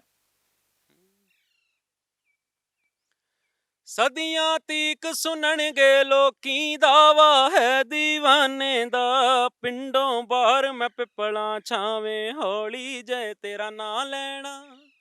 ਅੰਬਰੋਂ ਜੀਕਣ ਕਿਰਦੇ ਤਾਰੇ, ਚੇਤਿਓਂ ਤੇਰੇ ਕਿਰ ਜਾਣਾ। ਤੇਰੇ ਖਿਆਲੋਂ ਨਿਕਲ ਗਿਆ ਜੇ ਵਾਪਿਸ ਨਾ ਮੈਂ ਫਿਰ ਆਉਣਾ। ਹਰ ਉਸ ਸ਼ਖਸ ਤੋਂ ਮੇਰੇ ਬਾਰੇ ਜਾਣਕਾਰੀਆਂ ਮੰਗੇਗੀ, ਜਿਸ ਨੇ ਵੀ ਤੇਰੇ ਸਾਵੇਂ ਆ ਕੇ ਮੇਰਾ ਨਾਂ ਲੈਣਾ। ਸਦੀਆਂ ਤੀਕ ਸੁਣਨਗੇ ਲੋਕੀ, ਦਾਵਾ ਹੈ ਦੀਵਾਨੇ ਦਾ। ਪਿੰਡੋਂ ਬਾਹਰ ਮੈਂ ਪਿੱਪਲਾਂ ਛਾਵੇਂ, ਹੌਲੀ ਜੇ ਤੇਰਾ ਨਾਂ ਲੈਣਾ। ਔਰ ਇਹਦੇ ਤੋਂ ਇਲਾਵਾ ਅਸੀਂ ਪੋਇਟਰੀ ਤੇ ਕਾਫੀ ਕੰਮ ਕਰ ਰਹੇ ਹਾਂ, ਤਾਂ ਪੋਇਟਰੀ ਵੀ ਅਸੀਂ ਲੈ ਕੇ ਆ ਰਹੇ ਹਾਂ। ਪੋਇਟਰੀ ਦੀਆਂ ਕਵਿਤਾਵਾਂ ਦੀ ਗੱਲ ਕੀਤੀ ਜਾਵੇ ਤਾਂ ਕਿਹੋ ਜਿਹੀਆਂ ਕਵਿਤਾਵਾਂ ਲਿਖ ਰਹੇ ਹੋ, ਜਾਂ ਕਿਹੋ ਜਿਹੀਆਂ ਕਵਿਤਾਵਾਂ ਲੋਕਾਂ ਦੇ ਸਾਹਮਣੇ ਪੇਸ਼ ਕਰਨੀਆਂ ਚਾਹੁੰਦੇ ਹੋ? ਮੈਨੂੰ ਇਹ ਹੁੰਦਾ ਵੀ ਥੋੜਾ ਜਿਹਾ ਜਿਵੇਂ ਸ਼ਾਇਰੀ ਰਮਜ਼ ਵਾਲੀ ਹੋਵੇ, ਵੀ ਜਿਹਨੂੰ ਸੁਣ ਕੇ ਬੰਦੇ ਨੂੰ ਸਕੂਨ ਪਹੁੰਚੇ, ਉਹਨੂੰ ਕਿਹੜਾ ਰੁਕਣਾ ਪਵੇ, ਚਲਦੇ ਚਲਦੇ ਉਹਨੂੰ ਰੁਕਣਾ ਪਵੇ ਸੋਚਣ ਵਾਸਤੇ ਵੀ ਹਾਂ ਯਾਰ ਵੀ ਗੱਲ ਜਿਵੇਂ ਕੋਈ ਗੱਲ ਕਹੀ ਗਈ ਹੋਵੇ। ਕਾਸ਼ ਮੈਂ ਇਸ ਤਰ੍ਹਾਂ ਦੀ ਕੋਈ ਸ਼ਾਇਰੀ ਲਿਖ ਸਕਾਂ, ਕਾਸ਼ ਇਹ ਮੇਰੀ ਇੱਛਾ ਹੈ। ਤੇ ਲੱਗੇ ਰਹਿੰਦੇ ਆ ਬਾਕੀ। ਅੱਜ ਕੱਲ੍ਹ ਚੱਲਦਾ ਹੈ ਜਿਵੇਂ ਗੀਤ ਨੇ, ਤਾਂ ਜਿਵੇਂ ਤੁਹਾਡੇ ਗੀਤ ਨੇ ਉਹਨਾਂ ਦੇ ਸਾਹਮਣੇ ਅੱਜ ਕੱਲ੍ਹ ਜਿਹੜੇ ਗੀਤ ਚੱਲਦੇ ਨੇ ਉਹੋ ਜਿਹੀ ਉਹ ਸ਼ਾਇਰੀ ਆ ਰਹੀ ਹੈ। ਟਿਕਟੋਕ ਵਗੈਰਾ ਜਿਹੜੀਆਂ ਐਪਸ ਨੇ ਉਹਨਾਂ ਦੇ ਨਾਲ ਜਿਹੜੇ ਆਮ ਨੌਜਵਾਨ ਵੀ ਨੇ ਉਹ ਵੀ ਜਿਹੜੀਆਂ ਛੋਟੀਆਂ ਤੁਕਾਂ ਨੇ ਬੋਲ ਕੇ ਨੈੱਟ 'ਤੇ ਪਾ ਦਿੰਦੇ ਨੇ, ਜਾਂ ਜਿਨ੍ਹਾਂ ਦੇ ਵਿੱਚੋਂ ਕਹਿ ਲਈਏ ਕਿ ਉਹ ਗਾਣਿਆਂ ਦੇ ਮੁਹਾਂਦਰੇ ਨਜ਼ਰ ਆਉਂਦੇ ਨੇ ਉਸੇ ਤਰ੍ਹਾਂ ਦੀਆਂ, ਕਿ ਅਸੀਂ ਆਹ ਕਰ ਦਾਂਗੇ, ਅਸੀਂ ਉਹ ਹੁੰਦੇ ਹਾਂ, ਬਾਬਾ ਕਹਿ ਕੇ, ਉਹ ਵੀਰਿਆ ਕਹਿ ਕੇ, ਇੱਦਾਂ ਹੀ ਦੀਆਂ ਗੱਲਾਂ ਆਈਆਂ। ਤਾਂ ਉਹ ਸ਼ਾਇਰੀ ਨੂੰ ਕਿਵੇਂ ਦੇਖਦੇ ਹੋ ਕਿ ਉਹ ਚੀਜ਼ਾਂ ਕੀ ਨੇ? ਉਹ ਅਸਲ 'ਚ ਨਾ ਜਦੋਂ ਅਸੀਂ ਵੀ ਦੇਖੋ ਪਤਾ ਕੀ ਅਸੀਂ ਵੀ ਯਾਰ ਉਹ ਸਾਰੇ ਫੇਜ਼ 'ਚੋਂ ਨਿਕਲੇ ਹੋਏ ਹਾਂ। ਤਾਂ ਜਦੋਂ ਅਸੀਂ ਪਹਿਲਾਂ ਆਉਂਦੇ ਹਾਂ ਨਾ ਲਿਖਣਾ ਸ਼ੁਰੂ ਕਰਦੇ ਹਾਂ, ਉਦੋਂ ਜੋ ਚੱਲ ਰਿਹਾ ਹੁੰਦਾ ਉਸੇ ਦਾ ਹੀ ਪ੍ਰਭਾਵ ਹੁੰਦਾ ਜ਼ਿਆਦਾਤਰ। ਤਾਂ ਠੀਕ ਹੈ, ਮੈਨੂੰ ਲੱਗਦਾ ਵੀ ਜਿਵੇਂ ਜਿਵੇਂ ਇਹ ਨੌਜਵਾਨ ਜੇਕਰ ਪੜ੍ਹਨ ਨਾਲ ਜੁੜ ਜਾਣ, ਇਹ ਸ਼ਾਇਰੀ ਨੂੰ ਪੜ੍ਹਨ ਵੀ ਲੱਗ ਜਾਣ। ਵੱਡੀ ਸਮੱਸਿਆ ਜਿਹੜੀ ਤੁਸੀਂ ਉਹ ਮਿਆਰ ਦੀ ਗੱਲ ਕੀਤੀ ਹੈ ਨਾ, ਮਿਆਰ ਤਾਂ ਹੀ ਹੈ ਕਿਉਂਕਿ ਜਦੋਂ ਪੜ੍ਹ ਨਹੀਂ ਰਹੇ ਤਾਂ ਉਹ ਜੋ ਚੱਲ ਰਿਹਾ ਉਹਨਾਂ ਨੂੰ ਲੱਗਦਾ ਵੀ ਸ਼ਾਇਦ ਇਹੀ ਸਿਰਾ ਸੁਪਰੀਮ ਹੈ। ਇੱਥੇ ਧਿਆਨ ਦੇਣ ਵਾਲੀ ਗੱਲ ਹੈ ਲੋਕਾਂ ਨੂੰ ਵੀ। ਜਿਹੜਾ ਨੌਜਵਾਨ ਮਨ ਹੁੰਦਾ ਉਹ ਐਕਸੈਪਟੈਂਸ ਭਾਲ ਰਿਹਾ ਹੁੰਦਾ, ਪ੍ਰਵਾਨਗੀ ਭਾਲ ਰਿਹਾ ਹੁੰਦਾ ਵੀ ਮੈਂ ਜੋ ਵੀ ਕਰਾਂ ਵੀ ਮੈਨੂੰ ਦਾਦ ਮਿਲੇ। ਤਾਂ ਉਹ ਕੀ ਦੇਖਦਾ ਵੀ ਜਿਸ ਚੀਜ਼ ਨੂੰ ਦਾਦ ਮਿਲ ਰਹੀ ਹੁੰਦੀ ਹੈ, ਜਿਸ ਚੀਜ਼ ਨੂੰ ਲੋਕਾਂ ਦਾ ਧਿਆਨ ਮਿਲ ਰਿਹਾ ਹੁੰਦਾ, ਉਹ ਉਹੀ ਲਿਖਣ ਵੱਲ ਰੁਚਿਤ ਹੋ ਜਾਂਦਾ, ਉਹਦਾ ਧਿਆਨ ਉੱਧਰ ਹੀ ਹੋ ਜਾਂਦਾ। ਤਾਂ ਉਹਨਾਂ ਨੂੰ ਇਹ ਲੱਗਦਾ ਵੀ ਜੋ ਚੱਲ ਰਿਹਾ ਅਸੀਂ ਉਹੀ ਲਿਖੀਏ। ਤਾਂ ਮੈਨੂੰ ਲੱਗਦਾ ਵੀ ਜਦੋਂ ਪੜ੍ਹਨਗੇ, ਅੱਛੇ ਸ਼ਾਇਰਾਂ ਨੂੰ ਪੜ੍ਹਨਗੇ, ਜਾਂ ਜਿਹੜੇ ਲੋਕ ਪਹਿਲਾਂ ਹੋ ਗਏ, ਬਹੁਤ ਅਮੀਰ ਪੰਜਾਬੀ ਕੋਲੇ ਮਤਲਬ ਦੂਜੀ ਭਾਸ਼ਾ ਵੱਲ ਤਾਂ ਕੀ ਜਾਣਾ, ਪੰਜਾਬੀ ਕੋਲ ਹੀ ਐਸੀਆਂ ਐਸੀਆਂ ਅਮੀਰ ਲਿਖਤਾਂ ਪਈਆਂ ਨੇ, ਜੇ ਮੈਨੂੰ ਲੱਗਦਾ ਉਹ ਪੜ੍ਹਨਗੇ ਉਹਨਾਂ ਨੂੰ ਪਤਾ ਲੱਗੂ ਵੀ ਅੱਛਾ ਯਾਰ ਗੱਲ ਨੂੰ ਇੰਝ ਵੀ ਕਿਹਾ ਜਾ ਸਕਦਾ। ਤੋ ਪੜ੍ਹਨਾ ਬਹੁਤ ਜ਼ਰੂਰੀ ਆ। ਮੈਂ ਤਾਂ ਉਹਨਾਂ ਸਾਰਿਆਂ ਨੂੰ ਸਗੋਂ ਇਹ ਮਸ਼ਵਰਾ ਵੀ ਆਪਣੇ ਛੋਟੇ ਭੈਣ ਭਰਾਵਾਂ ਨੂੰ ਸਾਰਿਆਂ ਨੂੰ ਦੇਣਾ ਚਾਹੂੰ ਵੀ ਯਾਰ ਪੜ੍ਹੋ ਜ਼ਰੂਰ। ਲਿਖਣ ਦਾ ਰਿਆਜ਼ ਜਿਹੜਾ ਹੈਗਾ ਵੀ ਉਹ ਪੜ੍ਹੋ ਇਸ ਕਰਕੇ ਨਾ ਵੀ ਲਿਖਣਾ ਹੈ। ਪੜ੍ਹੋ, ਜਦੋਂ ਤੁਸੀਂ ਆਨੰਦ ਲੈਣ ਲਈ ਪੜ੍ਹੋਗੇ ਤਾਂ ਆਪਣੇ ਆਪ ਹੀ ਤੁਹਾਡੀ ਲਿਖਤ ਦੇ ਵਿੱਚ ਇੱਕ ਮੈਚਿਓਰਿਟੀ ਆਪਣੇ ਆਪ ਹੀ ਆਉਣ ਲੱਗ ਜੂਗੀ। ਤੋ ਇਹ ਮੈਨੂੰ ਲੱਗਦਾ ਹੈ। ਆਪਣੀ ਲਿਖਤਾਂ ਦੇ ਵਿੱਚੋਂ ਪੋਇਟਰੀ ਦੇ ਵਿੱਚੋਂ ਕੁਝ ਜ਼ਰੂਰ ਪੇਸ਼ ਕਰਿਓ ਕਿ ਜੋ ਇੱਕ ਸੰਦੇਸ਼ ਵੀ ਜਿਵੇਂ ਤੁਸੀਂ ਦੇਣਾ ਚਾਹੁੰਦੇ ਹੋ ਉਦਾਂ ਦਾ। ਕਿ ਮੇਰੇ ਸੀਗਾ ਕਿ ਕਦੇ ਤਾਂ ਪਿਆਰਿਆ ਵੇ ਦੇਸ਼ ਤੇਰਾ ਘੁੰਮਾਂਗੇ ਵੇ, ਕਦੇ ਤਾਂ ਪਿਆਰਿਆ ਵੇ ਦੇਸ਼ ਤੇਰਾ ਘੁੰਮਾਂਗੇ ਵੇ, ਜਿੱਥੇ ਨਾ ਬਿਮਾਰ ਕੋਈ ਇਲਾਜ ਵੀ ਨਹੀਂ ਹੋਏਗਾ, ਖਿਆਲ ਤੇਰੇ ਵਿੱਚ ਡੁੱਬੇ ਰਹਿਣ ਤੋਂ ਇਲਾਵਾ ਉੱਥੇ ਹੋਰ ਸਾਨੂੰ ਕੋਈ ਕੰਮ ਕਾਜ ਵੀ ਨਹੀਂ ਹੋਏਗਾ।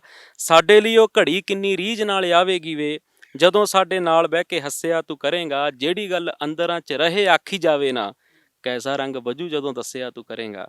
ਹੁਣ ਸਾਡਾ ਪਿੰਡ ਨਾਲ ਪਹਿਲਾਂ ਜਿਹਾ ਵਾਸਤਾ ਨਹੀਂ, ਹੁਣ ਬਸ ਬੈਠੇ ਉੱਥੇ ਉਮਰਾਂ ਲੰਘਾਉਣ ਨੂੰ, ਕਿਸੇ ਵੀ ਬਹਾਨੇ ਨਾਲ ਸਾਨੂੰ ਤੂੰ ਬੁਲਾ ਲੈ ਭਾਵੇਂ, ਬੜਾ ਦਿਲ ਕਰਦਾ ਏ ਤੇਰੇ ਸ਼ਹਿਰ ਆਉਣ ਨੂੰ, ਬੜਾ ਦਿਲ ਕਰਦਾ ਏ ਤੇਰੇ ਸ਼ਹਿਰ ਆਉਣ ਨੂੰ। ਤੋ ਮੈਨੂੰ ਮਤਲਬ ਇਹ ਲੱਗਦਾ ਵੀ ਆਹ ਗੱਲਾਂ ਉਹੀ ਨੇ, ਸਿਰਫ ਇੱਕ ਮੈਂ ਕਹਿੰਦਾ ਇਹ तो अंदाज़े बयां है जो बात बदल देता है, वरना हर बात इस दुनिया में नई बात नहीं होती। ਤੋ ਮੈਨੂੰ ਲੱਗਦਾ ਵੀ ਜਿਹੜਾ ਅੰਦਾਜ਼ੇ ਬਿਆਂ ਹੈ ਉਹ ਵੀ ਸਮੇਂ ਨਾਲ ਡਿਵੈਲਪ ਹੁੰਦਾ ਬੰਦੇ ਦਾ। ਤੋ ਜੇ ਕਿਤੇ ਸਾਡੀ ਜਿਹੜੀ ਨੌਜਵਾਨ ਪੀੜ੍ਹੀ ਆ ਇਹ ਬਹੁਤ ਅੱਛਾ, ਦੇਖੋ ਉਹਨਾਂ 'ਚ ਕਿੰਨੀ એનર્ਜੀ ਹੈ, ਉਹ ਕਿੰਨੀ એનર્ਜੀ ਨਾਲ ਉਸ ਚੀਜ਼ ਨੂੰ ਪੇਸ਼ ਕਰਦੇ ਆ, ਉਹਦੇ 'ਤੇ ਸਮਾਂ ਲਾਉਂਦੇ ਆ। ਤੋ ਬਸ ਉਹ ਥੋੜ੍ਹਾ ਜਿਹਾ ਜੇਕਰ ਉਹਨੂੰ ਦਿਸ਼ਾ ਸਹੀ ਮਿਲ ਜੇ ਤਾਂ ਮੈਨੂੰ ਲੱਗਦਾ ਵੀ ਯਕੀਨਨ ਪੰਜਾਬੀ ਕੋਲ ਬਹੁਤ ਕੁਛ ਹੈ। ਪੰਜਾਬੀ ਜ਼ੁਬਾਨ ਕੋਲ, ਪੰਜਾਬ ਦੀ ਮਿੱਟੀ ਕੋਲ ਬਹੁਤ ਟੈਲੈਂਟ ਹੈ ਜਿਹੜਾ ਅਜੇ ਅੱਗੇ ਆਉਣਾ ਚਾਹੀਦਾ। ਯਕੀਨਨ ਜਿਹੜੇ ਸਾਹਿਤਕਾਰ ਨੇ ਉਹ ਲਿਖਤਾਂ ਦੇ ਰੂਪ ਦੇ ਵਿੱਚ ਆਪਣਾ ਫਰਜ਼ ਵੱਡੇ ਪੱਧਰ ਦੇ ਉੱਤੇ ਨਿਭਾਉਂਦੇ ਨੇ, ਚਾਹੇ ਪੰਜਾਬੀ ਮਾਂ ਬੋਲੀ ਦੀ ਗੱਲ ਕੀਤੀ ਜਾਵੇ ਉਹਨੂੰ ਪ੍ਰਮੋਟ ਕਰਨ ਦੇ ਲਈ।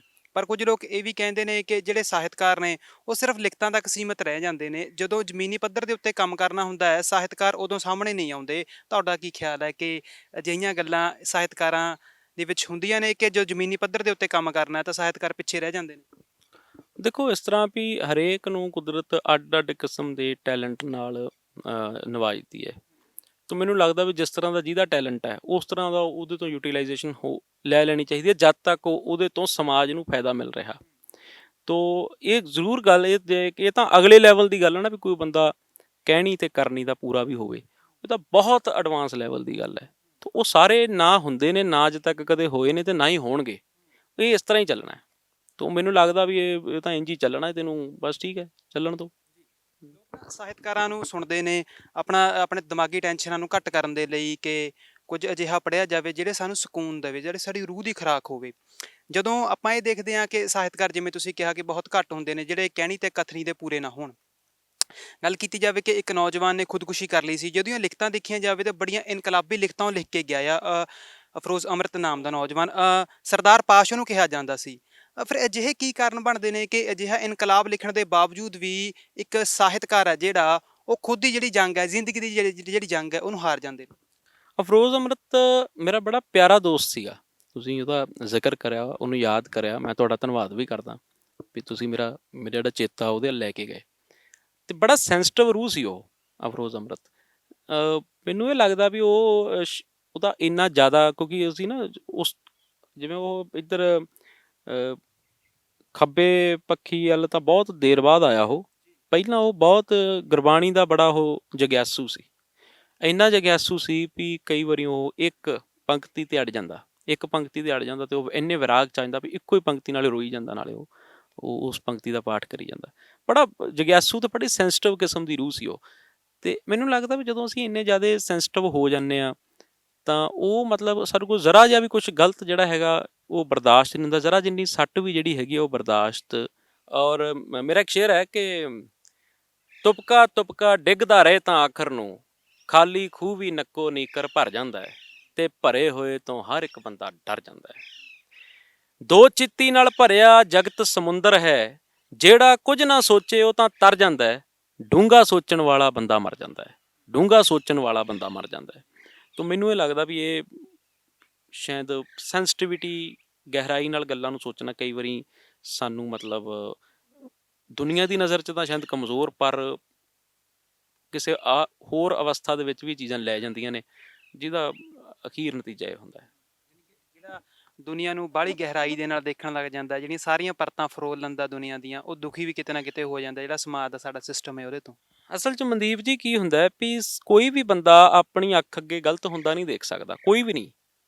ਔਰ ਉਹਦੇ ਲਈ ਬੰਦੇ ਕੋਲ ਫਿਰ ਇੱਕੋ ਹੀ ਚਾਰਾ ਹੁੰਦਾ, ਜਦੋਂ ਉਹਨੂੰ ਪਤਾ ਹੋਵੇ ਮੈਂ ਨਹੀਂ ਦੇਖ ਸਕਦਾ, ਉਹ ਜਾਂ ਤਾਂ ਫਿਰ ਅੱਖ ਹੀ ਪਾਸੇ ਆਪਦਾ ਧਿਆਨ ਪਾਸੇ ਕਰ ਲੈਂਦਾ ਵੀ ਮੈਂ ਤਾਂ ਕੁਝ ਦੇਖਿਆ ਹੀ ਨਹੀਂ, ਤੇ ਜਾਂ ਫਿਰ ਕੋਈ ਨਾ ਕੋਈ ਕਾਰਨ ਜਸਟੀਫਿਕੇਸ਼ਨ ਬਣਾ ਲੈਂਦਾ ਵੀ ਮੈਂ ਜੇ ਇੱਥੇ ਗਲਤ ਹੋਣ ਦਿੱਤਾ ਤਾਂ ਇਸ ਕਰਕੇ ਹੋਣ ਦਿੱਤਾ। ਅਸੀਂ ਨਾ ਕਈ ਵਾਰੀ ਆਪਦੇ ਪੜ੍ਹਾਈ ਦੌਰਾਨ ਅਸੀਂ ਜੇਲ੍ਹਾਂ ਦੇ ਟੂਰ ਸਾਡੇ ਡਿਪਾਰਟਮੈਂਟ ਵੱਲੋਂ ਕਰਾਏ ਜਾਂਦੇ ਸੀ। ਉੱਥੇ ਜਦੋਂ ਅਸੀਂ ਕੈਦੀਆਂ ਨਾਲ ਗੱਲਾਂ ਬਾਤਾਂ ਕਰਦੇ ਤਾਂ ਉਹਨਾਂ ਨੂੰ ਪੁੱਛਦੇ ਵੀ ਯਾਰ ਤੂੰ ਇਹ ਕਿਉਂ ਕੀਤਾ, ਤੂੰ ਕਤਲ ਕਿਉਂ ਕੀਤਾ, ਤੂੰ ਆਹ ਮਾੜਾ ਕੰਮ ਕਿਉਂ ਕੀਤਾ, ਤਾਂ ਉਹਦੇ ਕੋਲੇ ਜਸਟੀਫਿਕੇਸ਼ਨ ਹੁੰਦੀ ਸੀ ਕੋਈ ਨਾ ਕੋਈ ਵੀ ਉਹਨੇ ਜੀ ਮੇਰੇ ਉਦੋਂ ਐਂ ਕੀਤਾ ਸੀ। ਤਾਂ ਮੈਨੂੰ ਕਹਿੰਦਾ ਯਾਰ ਤੈਨੂੰ ਨਹੀਂ ਲੱਗਦਾ ਵੀ ਤੂੰ ਗਲਤ ਕੀਤਾ? ਕਹਿੰਦਾ ਉਦੋਂ ਨਹੀਂ ਸੀ ਲੱਗਿਆ, ਅੱਜ ਲੱਗਦਾ ਹੈ ਕਿ ਗਲਤੀ ਹੋ ਗਈ, ਉਦੋਂ ਨਹੀਂ ਸੀ ਲੱਗਿਆ। ਮੌਕੇ ਤੇ ਸਾਨੂੰ ਨਹੀਂ ਉਹਨਾਂ ਕਈ ਗੱਲਾਂ ਦਾ ਪਤਾ ਲੱਗਦਾ।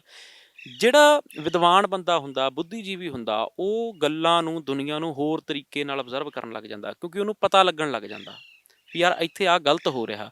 ਜਦੋਂ ਉਹ ਗਲਤ ਹੋ ਰਿਹਾ, ਹੁਣ ਉਹਦੇ ਕੋਲ ਇੱਕੋ ਹੀ ਤਰੀਕਾ ਵੀ ਜਾਂ ਤਾਂ ਉੱਥੇ ਆ ਕੇ ਤਾਂ ਉਸ ਗਲਤ ਦਾ ਵਿਰੋਧ ਕਰੇ, ਤੇ ਜੇ ਉਹ ਨਹੀਂ ਕਰਦਾ ਫਿਰ ਉਹਦੀ ਜ਼ਮੀਰ ਜਿਹੜੀ ਹੈ ਨਾ, ਜ਼ਮੀਰ ਜਿਹੜੀ ਹੁੰਦੀ ਹੈ ਉਹ ਉਹਨੂੰ ਤੰਗ ਪਰੇਸ਼ਾਨ ਕਰਦੀ ਰਹਿੰਦੀ ਹੈ। ਤੇ ਜ਼ਮੀਰਾਂ ਦੇ ਜਿਹੜੇ ਬੋਝ ਨੇ, ਰੂਹਾਂ ਦੇ ਜਿਹੜੇ ਭਾਰ ਹੈ ਨਾ, ਉਹ ਕਿਸੇ ਤੱਕੜੀ ਤੋਂ ਤੋਲੇ ਨਹੀਂ ਜਾਂਦੇ।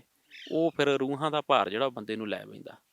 ਤੋ ਇਹ ਮੈਨੂੰ ਲੱਗਦਾ ਵੀ ਜਿਹੜੀਆਂ ਸੈਂਸਿਟਿਵ ਰੂਹਾਂ ਹੁੰਦੀਆਂ ਨੇ ਜਾਂ ਡੂੰਘਾ ਸੋਚਣ ਵਾਲੇ ਲੋਕ ਹੁੰਦੇ ਨੇ ਨਾ, ਉਹ ਫਿਰ ਜਦੋਂ ਕੁਝ ਆਸੇ-ਪਾਸੇ ਗਲਤ ਹੋ ਰਿਹਾ ਹੁੰਦਾ ਉਹਨੂੰ ਨਹੀਂ ਬਦਲ ਪਾਉਂਦੇ, ਤਾਂ ਸ਼ਾਇਦ ਉਹ ਨਹੀਂ, ਭਾਰ ਉਹਨਾਂ ਤੋਂ ਬਰਦਾਸ਼ਤ ਨਹੀਂ ਹੁੰਦਾ, ਉਹ ਸਮਝੌਤਾ ਕਰਕੇ ਨਹੀਂ ਜਿਉ ਸਕਦੇ। ਇਹ ਮੈਨੂੰ ਲੱਗਦਾ ਕਾਰਨ। ਤੁਹਾਡਾ ਇੱਕ ਗੀਤ ਵੀ ਆਇਆ ਸੀ ਜਿਹੜਾ ਕਿ ਕਿਸੇ ਦੇ ਆਪਾਂ ਕਹਿ ਲਈਏ ਕਿ ਦੋ ਵਿਅਕਤੀਆਂ ਦੇ ਪਿਆਰ ਸੰਬੰਧਾਂ ਨੂੰ ਜਿਹੜਾ ਕਾਫੀ ਬਖੂਬੀ ਨਾਲ ਬਿਆਨ ਕਰਦਾ ਕਿ ਤੇਰੀ ਤਸਵੀਰ, ਤੇ ਉਹ ਬੜਾ ਮਕਬੂਲ ਹੋਇਆ ਤੁਹਾਡਾ, ਤੇ ਉਹ ਜ਼ਰੂਰ ਸਾਂਝਾ ਕਰਿਓ ਤੇ ਇਹ ਦੱਸਿਓ ਕਿ ਕਿਵੇਂ ਦੇ ਖਿਆਲਾਂ ਦੇ ਵਿੱਚ, ਕਿਵੇਂ ਦੇ ਵਾਤਾਵਰਣ ਦੇ ਵਿੱਚ ਉਹ ਗੀਤ ਲਿਖਿਆ ਗਿਆ। ਉਹ ਗੀਤ ਤਾਂ ਵੀ ਉਹ ਇੱਕ ਤਾਂ ਇਹ ਨਹੀਂ ਵੀ ਕਿਸੇ ਇੱਕ ਬੱਝਵੇਂ ਮਾਹੌਲ 'ਚ ਲਿਖਿਆ ਗਿਆ ਹੋਵੇ, ਉਹ ਬਸ ਇਸ ਤਰ੍ਹਾਂ ਜਿਵੇਂ ਚੱਲਦੇ ਪੁਰਦਿਆਂ ਗੱਲਾਂ ਜੁੜਦੀਆਂ ਗਈਆਂ, ਬਣਦੀਆਂ ਗਈਆਂ। ਮੇਰਾ ਕੋਈ ਵੀ ਗੀਤ ਇਸ ਤਰ੍ਹਾਂ ਨਹੀਂ ਹੁੰਦਾ ਵੀ ਇੱਕ ਵਾਰੀ ਮੈਂ ਬੈਠਾ ਤੇ ਉਹ ਕੰਪਲੀਟ ਹੋ ਗਿਆ, ਉਸੇ ਸਿਟਿੰਗ ਦੇ ਵਿੱਚ ਕੰਪਲੀਟ ਹੋ ਗਿਆ, ਇਸ ਤਰ੍ਹਾਂ ਨਹੀਂ ਹੁੰਦਾ। ਕਈ ਵਾਰੀ 2-2 3-3 ਮਹੀਨੇ ਇੱਕ ਗੀਤ ਲਟਕਦਾ ਰਹਿੰਦਾ ਹੈ। ਕਦੀ ਵਾਰੀ ਕੋਈ ਗੀਤ ਵਿੱਚੇ ਚੱਲ ਪਿਆ, ਉਹ ਚੱਲਦੇ ਚੱਲਦੇ ਲੱਗਾ ਵੀ ਨਹੀਂ ਯਾਰ ਆਹ ਗੱਲ ਉਹ ਗਾਣੇ ਨਾਲ ਜ਼ਿਆਦਾ ਜੁੜਦੀ, ਉੱਥੇ ਚਲੀ ਗਈ। ਤਾਂ ਉਹ ਤੇਰੀ ਤਸਵੀਰ ਵੀ ਕਈ ਕਿਸ਼ਤਾਂ 'ਚ ਪੂਰਾ ਹੋਇਆ ਸੀ, ਇਸੇ ਕਰਕੇ ਉਹਦੇ ਚਾਰੇ ਜਿਹੜੇ ਸਟੈਂਜਾਸ ਨੇ ਉਹਨਾਂ 'ਚ ਵੱਖਰੇ ਵੱਖਰੇ ਜਜ਼ਬਿਆਂ ਦੀ ਗੱਲ ਹੈ, ਵੱਖਰੇ ਵੱਖਰੇ ਇਮੋਸ਼ਨਸ ਦੀ ਗੱਲ ਹੈ। ਤਾਂ ਉਹਦੇ 'ਚੋਂ ਮੈਂ ਜ਼ਰੂਰ ਤੁਹਾਡੇ ਸਾਹਮਣੇ ਉਹ ਪੇਸ਼ ਕਰਦਾ ਗੀਤ। ਤੇਰੀ ਤਸਵੀਰ ਮੈਂ ਅੱਜ ਵੀ ਸਰਾਣੇ ਕੋਲ ਰੱਖੀਏ, ਇਸੇ ਕਰਕੇ ਹੀ ਦੁਨੀਆ ਨੇ ਕਹਾਣੀ ਖੋਲ ਰੱਖੀਏ। ਤੇਰਾ ਮੇਰਾ ਸੀ ਕੀ ਰਿਸ਼ਤਾ, ਅਜੇ ਵੀ ਲੋਕ ਪੁੱਛਦੇ ਨੇ, ਤੂੰ ਵੀ ਗੱਲ ਗੋਲ ਰੱਖੀ ਸੀ, ਮੈਂ ਵੀ ਗੱਲ ਗੋਲ ਰੱਖੀ ਏ, ਤੂੰ ਵੀ ਗੱਲ ਗੋਲ ਰੱਖੀ ਸੀ, ਮੈਂ ਵੀ ਗੱਲ ਗੋਲ ਰੱਖੀ ਏ। ਜਿੰਨੇ ਵੀ ਸੰਦਰਭਾਂ ਦੇ ਵਿੱਚ ਤੁਸੀਂ ਲਿਖਿਆ ਹੈ ਤਾਂ ਮੈਨੂੰ ਲੱਗਦਾ ਹਰ ਇੱਕ ਵਿਸ਼ੇ ਨੂੰ ਜਿਹੜਾ ਸਾਡੇ ਸਮਾਜ ਦੇ ਵਿੱਚ ਹੈ ਉਹਨੂੰ ਛੂਹਣ ਦੀ ਕੋਸ਼ਿਸ਼ ਕੀਤੀ ਹੈ। ਚਾਹੇ ਇੱਕ ਧੀ ਦੇ ਆਪਣੇ ਪਿਓ ਨੂੰ ਲਿਖੇ ਹੋਏ ਕੁਝ ਬੋਲ ਹੋਣ ਕਿ ਉਹ ਕਿਵੇਂ ਆਪਣੇ ਪਿਓ ਨੂੰ ਸੰਬੋਧਨ ਕਰਦੀ ਹੈ, ਜਾਂ ਜਿਵੇਂ ਬਾਗੀਪੁਣੇ ਦੇ ਤੁਸੀਂ ਲਿਖਿਆ ਹੈ ਕਿ ਬਾਗੀਪੁਣਾ ਕਿਉਂ ਜ਼ਰੂਰੀ ਹੈ ਤੇ ਹਾਕਮ ਜੀ ਚਾਬੀ ਦੇ ਦੇ ਜੇ ਨਹੀਂ ਜਿੰਦਰੇ ਤੋੜੇ ਜਾਵਣਗੇ। ਤਾਂ ਜਿਵੇਂ ਤੁਸੀਂ ਕਿਹਾ ਕਿ ਇੱਕ ਕਿੱਸੇ ਦੇ ਵਿੱਚ ਸਭ ਕੁਝ ਪੂਰਾ ਨਹੀਂ ਹੁੰਦਾ, ਵੱਖਰੇ ਵੱਖਰੇ ਤੁਹਾਡੇ ਗਾਣਿਆਂ ਤੋਂ ਵੀ ਇਹ ਸਮਝ ਆਉਂਦਾ ਹੈ ਕਿ ਅਗਲਾ ਪਹਿਰਾ ਕਿਸੇ ਹੋਰ ਸੰਦਰਭ ਦੇ ਵਿੱਚ ਹੁੰਦਾ, ਉਸ ਤੋਂ ਅਗਲਾ ਕਿਸੇ ਹੋਰ ਸੰਦਰਭ ਦੇ ਵਿੱਚ। ਤਾਂ ਕੀ ਬਾਬਾ ਬੈਲੀ ਜੀ ਸਮਾਜ ਦੇ ਵਿੱਚ ਜੋ ਘਟਦਾ ਆ ਉਹਨੂੰ ਦੇਖ ਕੇ ਲਿਖਦੇ ਨੇ, ਜਾਂ ਜਿਵੇਂ ਜੋ ਦੇਖਦੇ ਨੇ ਉਹਨੂੰ ਅਬਜ਼ਰਵ ਕਰਕੇ ਲਿਖਦੇ ਨੇ, ਜਾਂ ਜਿਵੇਂ ਤੁਸੀਂ ਦੱਸਿਆ ਕਿ ਬਹਿ ਕੇ ਤੁਸੀਂ ਲਿਖਣ ਨਹੀਂ ਲੱਗਦੇ ਵੀ ਇੱਕ ਵਾਰ ਅੱਜ ਗਾਣਾ ਕੰਪਲੀਟ ਕਰਕੇ ਹੀ ਉੱਠਣਾ? ਨਹੀਂ ਇਸ ਤਰ੍ਹਾਂ ਹੁੰਦਾ ਮਨਦੀਪ ਜੀ, ਵੀ ਹੁਣ ਦੇਖਦੇ ਅਸੀਂ ਰੋਜ਼ ਬਹੁਤ ਕੁਛ ਹਾਂ, ਹਰ ਘਟਨਾ। ਇਹ ਦੇਖੋ ਇਹ ਕੀ ਹੁੰਦਾ ਵੀ ਇਹ ਗੱਲ ਨੂੰ ਕ੍ਰੀਏਟਿਵ ਬੰਦਾ ਬਿਹਤਰ ਤਰੀਕੇ ਨਾਲ ਸਮਝੂਗਾ ਇਸ ਗੱਲ ਨੂੰ। ਇਹ ਜ਼ਰੂਰੀ ਨਹੀਂ ਹੁੰਦਾ ਵੀ ਹਰੇਕ ਘਟਨਾ ਇੱਕੋ ਜਿੰਨੀ ਸ਼ਿੱਦਤ ਨਾਲ ਤੁਹਾਡੇ ਤੇ ਅਸਰ ਕਰੇ। ਕਈ ਵਾਰੀ ਕੋਈ ਨਿੱਕੀ ਜਿਹੀ ਗੱਲ ਜਿਹੜੀ ਹੁੰਦੀ ਹੈ ਉਹ ਵੀ ਬਹੁਤ ਵੱਡੀ ਮਤਲਬ ਵੱਡੇ ਤੌਰ 'ਤੇ ਤੁਹਾਨੂੰ ਇੱਕ ਵੱਡੀ ਆਬਜ਼ਰਵੇਸ਼ਨ ਦੇ ਜਾਂਦੀ ਹੈ। ਕਈ ਵਾਰੀ ਕੋਈ ਵੱਡੀ ਗੱਲ ਹੁੰਦੀ ਉਹਦਾ ਵੀ ਤੁਹਾਡੇ 'ਤੇ ਕੋਈ ਅਸਰ ਹੀ ਨਹੀਂ ਹੁੰਦਾ। ਤਾਂ ਇਹ ਬੇਸਿਕਲੀ ਅਵਸਥਾ ਦੀ ਗੱਲ ਹੁੰਦੀ ਵੀ ਤੁਸੀਂ ਕਿਸ ਤਰ੍ਹਾਂ ਦੀ ਸਥਿਤੀ 'ਚੋਂ ਤੁਹਾਡਾ ਮਨ ਜਿਹੜਾ ਹੈਗਾ ਉਹ ਗੁਜ਼ਰ ਰਿਹਾ। ਤਾਂ ਮੈਨੂੰ ਲੱਗਦਾ ਵੀ ਵੱਖਰੀਆਂ ਵੱਖਰੀਆਂ ਸਥਿਤੀਆਂ ਨੇ ਵੀ ਕਿਹੜੀ ਗੱਲ ਨੇ ਕਦੋਂ ਕਿੱਥੇ ਕਿੰਨਾ ਅਸਰ ਪਾਇਆ, ਕਿੰਨਾ ਮੈਂ ਉਸ ਚੀਜ਼ ਨੂੰ ਮਹਿਸੂਸ ਕਰ ਸਕਿਆ, ਕਿੰਨਾ ਉਸ ਚੀਜ਼ ਦਾ ਮੇਰੇ ਮਨ 'ਤੇ ਅਸਰ ਜਾਂ ਮੇਰੇ ਦਿਲ ਨੂੰ ਕਿੰਨੀ ਕੋਈ ਗੱਲ ਟੁੰਬ ਸਕੀ, ਸ਼ਾਇਦ ਉਹ ਆਪਣੇ ਆਪ ਹੀ ਉਸ ਪ੍ਰੋਸੈਸ 'ਚੋਂ ਗੁਜ਼ਰ ਜਾਂਦੀ ਹੋਊਗੀ। ਅਤੇ ਇਹ ਮੈਨੂੰ ਲੱਗਦਾ ਵੀ ਕੋਈ ਵਿਦਵਾਨ ਬੰਦਾ ਜਿਹੜਾ ਉਹ ਬੈਟਰ ਐਕਸਪਲੇਨ ਕਰ ਸਕਦਾ ਹੈ ਵੀ ਕ੍ਰੀਏਟਿਵ ਪ੍ਰੋਸੈਸ ਕੀ ਹੁੰਦਾ ਕੀ ਨਹੀਂ। ਮੈਨੂੰ ਤਾਂ ਐਂ ਲੱਗਦਾ ਵੀ ਜਿਹੇ ਜੀ ਗੱਲ ਜਦੋਂ ਆਡੀਓ ਜਾਂਦੀ ਹੈ ਬਸ ਉਹੋ ਜੀ ਜੋੜ ਦਿੰਦੇ ਆ, ਇਹ ਬਿਨਾਂ ਇਹ ਦੇਖੇ ਵੀ ਇਹ ਹੁਣ ਵੀ ਇਹ ਆਹ ਸੰਦਰਭ 'ਚ ਜੁੜਦੀ ਹੈ ਕਿ ਨਹੀਂ। ਉਹੋ ਜੀ ਸੰਦਰਭ ਤਾਂ ਬਾਅਦ 'ਚ ਲੋਕ ਆਪੇ ਲੱਭ ਲੈਂਦੇ ਨੇ। ਮਤਲਬ ਕੋਈ ਉਸ ਗੱਲ ਨੂੰ ਕਿਸੇ ਪਾਸੇ ਲੈ ਜਾਂਦਾ ਹੈ। ਮੇਰਾ ਉਹ ਇੱਕ ਗੀਤ 'ਚ ਜ਼ਿਕਰ ਵੀ ਸੀ ਵੀ ਵੱਖਰਾ ਕੋਈ ਗੀਤ ਬਣਾਇਆ ਕਰਕੇ ਗੱਲ ਨੰਗੀ ਜੀ, ਦੁਨੀਆ ਨੇ ਆਪੋ ਆਪਣੀ ਕਿੱਲੀ ਤੇ ਟੰਗੀ ਜੀ, ਸਾਡੀ ਸਾਡੇ ਕੋਲ ਰਹਿ ਗਈ। ਤੇ ਹੋਣਾ ਵੀ ਇੰਝ ਹੀ ਚਾਹੀਦਾ ਵੀ ਜਿਹੜੇ ਸੰਦਰਭ 'ਚ ਮੈਂ ਲਿਖਿਆ ਉਹ ਮੇਰੇ ਕੋਲ ਹੀ ਰਹੇ। ਤੁਹਾਨੂੰ ਜਾਂ ਆਡੀਅנס ਨੂੰ ਜਿਹੜੇ ਸੰਦਰਭ 'ਚੋਂ ਸਮਝ ਆਇਆ ਉਹ ਉਹਦੇ 'ਚੋਂ ਆਨੰਦ ਲਓ। ਪਹਿਲੀ ਗੱਲ ਆ ਵੀ ਤੁਹਾਨੂੰ ਉਹਦੇ 'ਚੋਂ ਸਕੂਨ ਮਿਲ ਰਿਹਾ, ਇੱਕ ਹੁਲਾਰਾ ਮਿਲ ਰਿਹਾ ਉਸ ਨੂੰ ਸੁਣਦਿਆਂ ਹੋਇਆ। ਉਹ ਹੁਲਾਰਾ ਕਿਸੇ ਕਿਸਮ ਦਾ ਵੀ ਹੋ ਸਕਦਾ, ਉਹ ਬਾਗੀ ਤਬੀਅਤ ਦਾ ਵੀ ਹੋ ਸਕਦਾ, ਉਹ ਰੋਮਾਂਟਿਕ ਕਿਸਮ ਦਾ ਵੀ ਹੋ ਸਕਦਾ, ਉਹ ਤੁਹਾਨੂੰ ਉਦਾਸ ਵੀ ਕਰ ਸਕਦਾ, ਤੁਹਾਨੂੰ ਕਿਸੇ ਪੁਰਾਣੇ ਚੇਤਿਆਂ 'ਚ ਵੀ ਲਿਜਾ ਸਕਦਾ। ਉਹ ਤੁਹਾਡੀ ਅਵਸਥਾ ਤੇ ਨਿਰਭਰ ਕਰਦਾ ਹੈ। ਤੇ ਜਿਹੜਾ ਇੱਕ ਧੀ ਦੇ ਆਪਣੇ ਬਾਬਲ ਨੂੰ ਬੋਲ ਨੇ, ਜਿਹੜੇ ਪ੍ਰੀ ਵੈਡਿੰਗਾਂ ਜਿਵੇਂ ਅੱਜ ਕੱਲ੍ਹ ਚੱਲ ਪਿਆ ਉਹਦੇ ਵਿੱਚ ਵੀ ਅਸੀਂ ਬਹੁਤ ਦੇਖਦੇ ਹਾਂ, ਕਈਆਂ ਦੇ ਵਿੱਚ ਦੇਖਿਆ ਕਿ ਤੁਹਾਡੇ ਉਸ ਗਾਣੇ ਨੂੰ ਉਹਦਾ ਜ਼ਿਕਰ ਕੀਤਾ ਬਹੁਤ, ਉਹ ਜ਼ਰੂਰ ਇੱਕ ਵਾਰ ਸਾਂਝਾ ਕਰਿਓ। ਸਾਡੇ ਬਾਬਲ ਨੇ ਪੱਲਾ ਤੇਰੇ ਨਾਮ ਕੀਤਾ ਵੇ, ਤੇਰੇ ਨਾਮ ਕੀਤਾ ਹੱਥੀਂ ਆਪ ਰਚਾਏ ਸਾਰੇ ਕਾਜ ਵੇ, ਲਾਵਾਂ ਲਈਆਂ ਦੀ ਰੱਖ ਲਈ ਲਾਜ ਵੇ, ਲਾਵਾਂ ਲਈਆਂ ਦੀ ਰੱਖ ਲਈ ਲਾਜ ਵੇ। ਸੁਣ ਰਾਜਕੁਮਾਰੀ ਰਾਜੇ ਬਾਪ ਦੀਏ ਨੀ ਕਿਸੇ ਦੇਸ ਦੀਏ, ਤੇਰਾ ਪੱਲਾ ਮੇਰੇ ਸਿਰ ਤਾਜ ਨੀ, ਲਾਵਾਂ ਲਈਆਂ ਦੀ ਰੱਖੂਗਾ ਮੈਂ ਲਾਜ ਨੀ, ਮੇਰੇ ਘਰ ਚੱਲੂਗਾ ਤੇਰਾ ਰਾਜ ਨੀ। Thank you. ਮੈਨੂੰ ਲੱਗਦਾ ਕਿ ਅਜਿਹੇ ਗੀਤ ਤਾਂ ਲਿਖਣੇ ਬਾਬਾ ਬੇਲੀ ਤੋਂ ਇਲਾਵਾ ਕਿਸੇ ਹੋਰ ਦੇ ਵੱਸ ਦਾ ਕੰਮ ਨਹੀਂ ਹੋਵੇਗਾ, ਕਿ ਉਹ ਤੁਸੀਂ ਉਹ ਲਿਖ ਦਿੱਤਾ ਜਿਹੜਾ ਸਾਡੇ ਲੋਕ ਹੁਣ ਲਿਖਣਾ ਜਾਂ ਭੁੱਲੇ ਗਏ। ਕਿਉਂਕਿ ਪਹਿਲੇ ਸਮਿਆਂ ਦੇ ਵਿੱਚ ਅਸੀਂ ਦੇਖਦੇ ਸੀ ਕਿ ਜਦੋਂ ਦੁਗਾਣਾ ਜੋੜੀਆਂ ਦਾ ਰਿਵਾਜ਼ ਸੀ ਉਦੋਂ ਅਜਿਹੀਆਂ ਗੱਲਾਂ ਆ ਜਾਂਦੀਆਂ ਸੀ ਕਿ ਜਦੋਂ ਪਰਿਵਾਰਵਾਦ ਬਾਰੇ, ਵਿਆਹ ਬਾਰੇ। ਅੱਜ ਕੱਲ੍ਹ ਜਿਹੜੀ ਗਾਇਕੀ ਚੱਲਦੀ ਹੈ ਤਾਂ ਸਿਰਫ ਉਹਦੇ ਵਿੱਚ ਇੱਕ ਕੁੜੀ ਹੈ ਜਾਂ ਇੱਕ ਮੁੰਡਾ ਆ, ਉਹਨਾਂ ਉੱਤੇ ਹੀ ਜਿਹੜੀ ਸਾਰੇ ਗਾਣੇ ਨੇ ਉਹ ਕੇਂਦਰਿਤ ਨੇ, ਉਹਨਾਂ ਉੱਤੇ ਹੀ ਘੁੰਮੀ ਜਾਂਦੇ ਨੇ। ਤਾਂ ਕਿਵੇਂ ਦੇਖਦੇ ਹੋ ਬਦਲਾਵ ਹੈ ਜਿਹੜਾ ਉਹ ਆਉਣਾ ਕਿੰਨਾ ਕੁ ਜ਼ਰੂਰੀ ਹੈ? ਦੇਖੋ, ਇੱਕ ਤਾਂ ਇਹ ਵੀ ਐਸੀ ਗੱਲ ਨਹੀਂ ਵੀ ਮੈਂ ਹੀ ਲਿਖ ਸਕਦਾ, ਬਹੁਤ ਸਾਰੇ ਹੋਰ ਲੋਕ ਵੀ ਲਿਖ ਰਹੇ ਨੇ। ਸਮੱਸਿਆ ਕੇਵਲ ਇੰਨੀ ਜ਼ਰੂਰ ਹੋ ਸਕਦੀ ਵੀ ਹਾਂ ਮੰਚ ਨਹੀਂ ਉਹਨਾਂ ਨੂੰ ਮਿਲ ਪਾ ਰਿਹਾ। ਬਹੁਤ ਲੋਕ ਸਾਡੇ ਤੋਂ ਇਲਾਵਾ ਵੀ ਲੱਗੇ ਹੋਏ ਨੇ ਇਸ ਖੇਤਰ ਦੇ ਵਿੱਚ। ਦੂਸਰੀ ਗੱਲ ਇਹ ਆ ਵੀ ਤੁਹਾਡੀ ਗੱਲ ਸਹੀ ਆ ਵੀ ਗੀਤਾਂ ਦੇ ਵਿੱਚ ਵੰਨ-ਸੁਵੰਨਤਾ ਹੋਣੀ ਚਾਹੀਦੀ ਆ, ਪਰ ਜਿਹੜਾ ਇਸ਼ਕ ਦਾ ਜਜ਼ਬਾ ਹੈ, ਮੁਹੱਬਤ ਦਾ ਜਜ਼ਬਾ ਨੇ, ਸਭ ਤੋਂ ਤੀਵਰ, ਸਭ ਤੋਂ ਤੀਖਣ ਜਜ਼ਬਾ। ਇਸ ਕਰਕੇ ਯਕੀਨਨ ਜਿਹੜੀਆਂ ਸਾਡੀਆਂ ਕ੍ਰੀਏਟਿਵ ਫਾਰਮਸ ਹੋਣਗੀਆਂ, ਚਾਹੇ ਉਹ ਪੇਂਟਿੰਗ ਹੋਵੇ, ਚਾਹੇ ਉਹ ਗੀਤ ਹੋਣ, ਫਿਲਮਾਂ ਹੋਣ, ਨਾਵਲ ਹੋਣ, ਕਹਾਣੀਆਂ ਹੋਣ, ਕਵਿਤਾਵਾਂ ਹੋਣ, ਉਹਨਾਂ 'ਚ ਪ੍ਰੇਮ, ਇਹ ਜਿਹੜਾ ਪ੍ਰੇਮ ਦਾ ਜਜ਼ਬਾ, ਇਸ਼ਕ ਦਾ ਜਜ਼ਬਾ, ਇਹੀ ਸਭ ਤੋਂ ਵੱਧ ਤੀਖਣਤਾ ਨਾਲ ਉੱਠੂਗਾ। ਇਹ ਕਿਸ ਤਰ੍ਹਾਂ ਦਾ ਜਜ਼ਬਾ ਵੀ ਇਹਦੇ ਵਿੱਚ ਬਹੁਤ ਪੋਸੀਬਿਲਿਟੀਜ਼ ਨੇ, ਬਹੁਤ ਸੰਭਾਵਨਾਵਾਂ ਨੇ, ਇਹਨੂੰ ਤੁਸੀਂ ਕਿਸੇ ਪਾਸੇ ਵੀ ਲਿਜਾ ਸਕਦੇ ਹੋ। ਗੱਲ ਤਾਂ ਇਹ ਇੱਕ ਜ਼ਰੂਰ ਸਾਡਾ ਨਾ ਜਿਵੇਂ ਪੰਜਾਬੀਆਂ 'ਚ ਬਣ ਗਿਆ, ਅਸੀਂ ਜਦੋਂ ਆਸ਼ਕ ਤੇ ਮਸ਼ੂਕ ਦੀ ਗੱਲ ਕਰਦੇ ਹਾਂ ਤਾਂ ਸਾਡੇ ਜ਼ਿਹਨ 'ਚ ਜਿਹੜਾ ਬਿੰਬ ਹੈ ਉਹ ਹਮੇਸ਼ਾ ਬਣੂ ਵੀ ਮੁੰਡਾ ਆਸ਼ਕ ਹੋਊਗਾ ਤੇ ਕੁੜੀ ਮਸ਼ੂਕ ਹੋਊਗੀ। ਜਦ ਕਿ ਆਸ਼ਕ ਉਹ ਹੈ ਜਿਹੜਾ ਇਸ਼ਕ ਕਰਦਾ ਹੈ, ਤੇ ਮਾਸ਼ੂਕ ਉਹ ਹੈ ਜਿਹਨੂੰ ਇਸ਼ਕ ਕੀਤਾ ਜਾਂਦਾ। ਜਿਵੇਂ ਉਹ ਵਾਰਿਸ ਸ਼ਾਹ ਵੀ ਜ਼ਿਕਰ ਕਰਦਾ ਕਿ ਪਹਿਲਾਂ ਆਪ ਹੈ ਰੱਬ ਨੇ ਇਸ਼ਕ ਕੀਤਾ ਤੇ ਮਾਸ਼ੂਕ ਹੈ ਨਬੀ ਰਸੂਲ ਮੀਆਂ, ਹਨਾ। ਵੀ ਮਾਸ਼ੂਕ ਉਹ ਹੈ ਜਿਹਨੂੰ ਇਸ਼ਕ ਕੀਤਾ ਜਾਂਦਾ, ਉਹ ਮਾਸ਼ੂਕ ਹੈ, ਜਿਹੜਾ ਕਰਦਾ ਉਹ ਆਸ਼ਕ ਹੈ।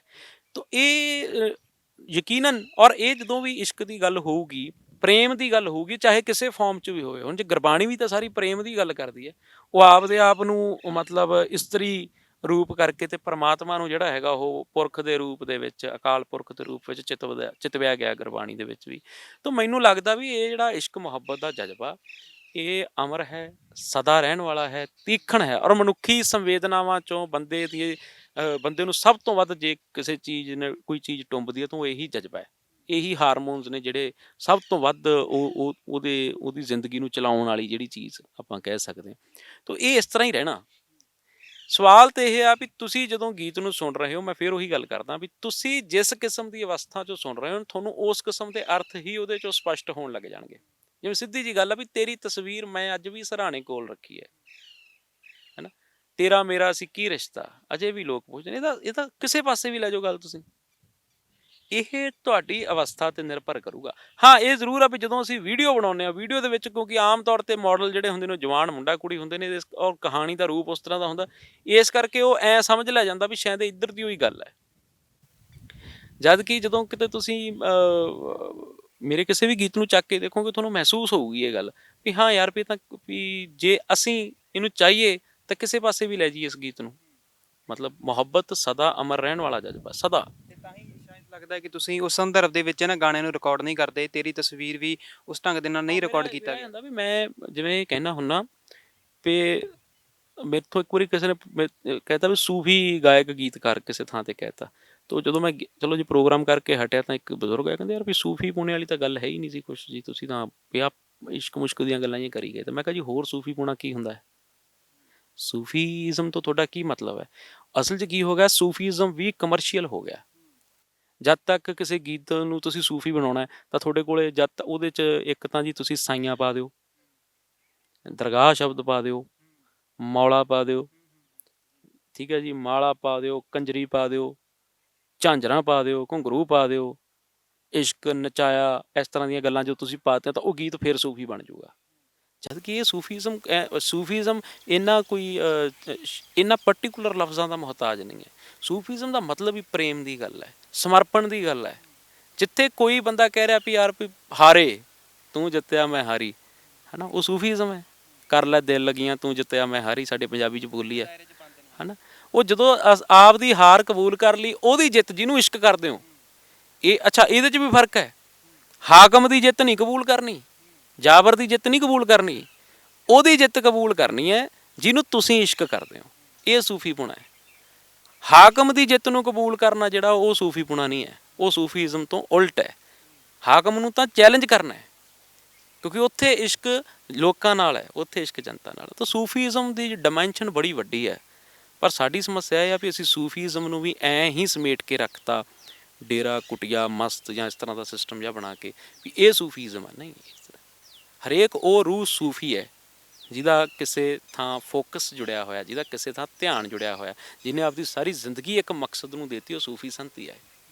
ਕਿਸੇ ਇੱਕ ਐਸੇ ਮਕਸਦ ਨੂੰ ਦੇਤੀ ਜਿੱਥੋਂ ਲੋਕਾਂ ਦਾ ਭਲਾ ਹੋਇਆ, ਉਹ ਸੂਫੀ ਸੰਤ ਹੈ ਉਹ ਬੰਦਾ, ਚਾਹੇ ਉਹ ਕਿਸੇ ਵੀ ਧਰਮ ਨੂੰ ਬਿਲੋਂਗ ਕਰਦਾ। ਸੋ ਸੂਫੀਜ਼ਮ ਦੀ ਵੱਖਰੀ ਇੱਕ ਮਤਲਬ ਮੇਰੇ ਲਈ ਮੈਂ ਇੰਜ ਮਹਿਸੂਸ ਕਰਦਾ ਵੀ ਸੂਫੀਜ਼ਮ ਇਹ ਹੈ। ਬੜੀਆਂ ਆਪਾਂ ਲੰਬੀਆਂ ਗੱਲਾਂ ਕੀਤੀਆਂ ਨੇ ਤੇ ਅਖੀਰ ਦੇ ਵਿੱਚ ਤੁਸੀਂ ਸਾਨੂੰ ਕੀ ਕੁਝ ਸੁਣਾਉਣਾ ਚਾਹੋਗੇ ਜਿਹੜਾ ਜਾਂ ਤਾਂ ਅੱਜ ਤੱਕ ਸਾਹਮਣੇ ਨਹੀਂ ਆਇਆ, ਜਾਂ ਤੁਸੀਂ ਸਾਹਮਣੇ ਲਿਆਉਣ ਵਾਲੇ ਹੋ? ਕੋਈ ਕਵਿਤਾ ਜਾਂ ਤੁਹਾਡਾ ਕੋਈ ਗਾਣਾ?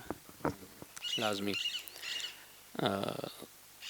ਸਾਡਾ ਇੱਕ ਗੀਤ ਹੈ ਵੀ ਉਹ ਵੀ ਸਾਡਾ ਆਉਣ ਦਾ ਪ੍ਰੋਸੈਸ ਹੈ।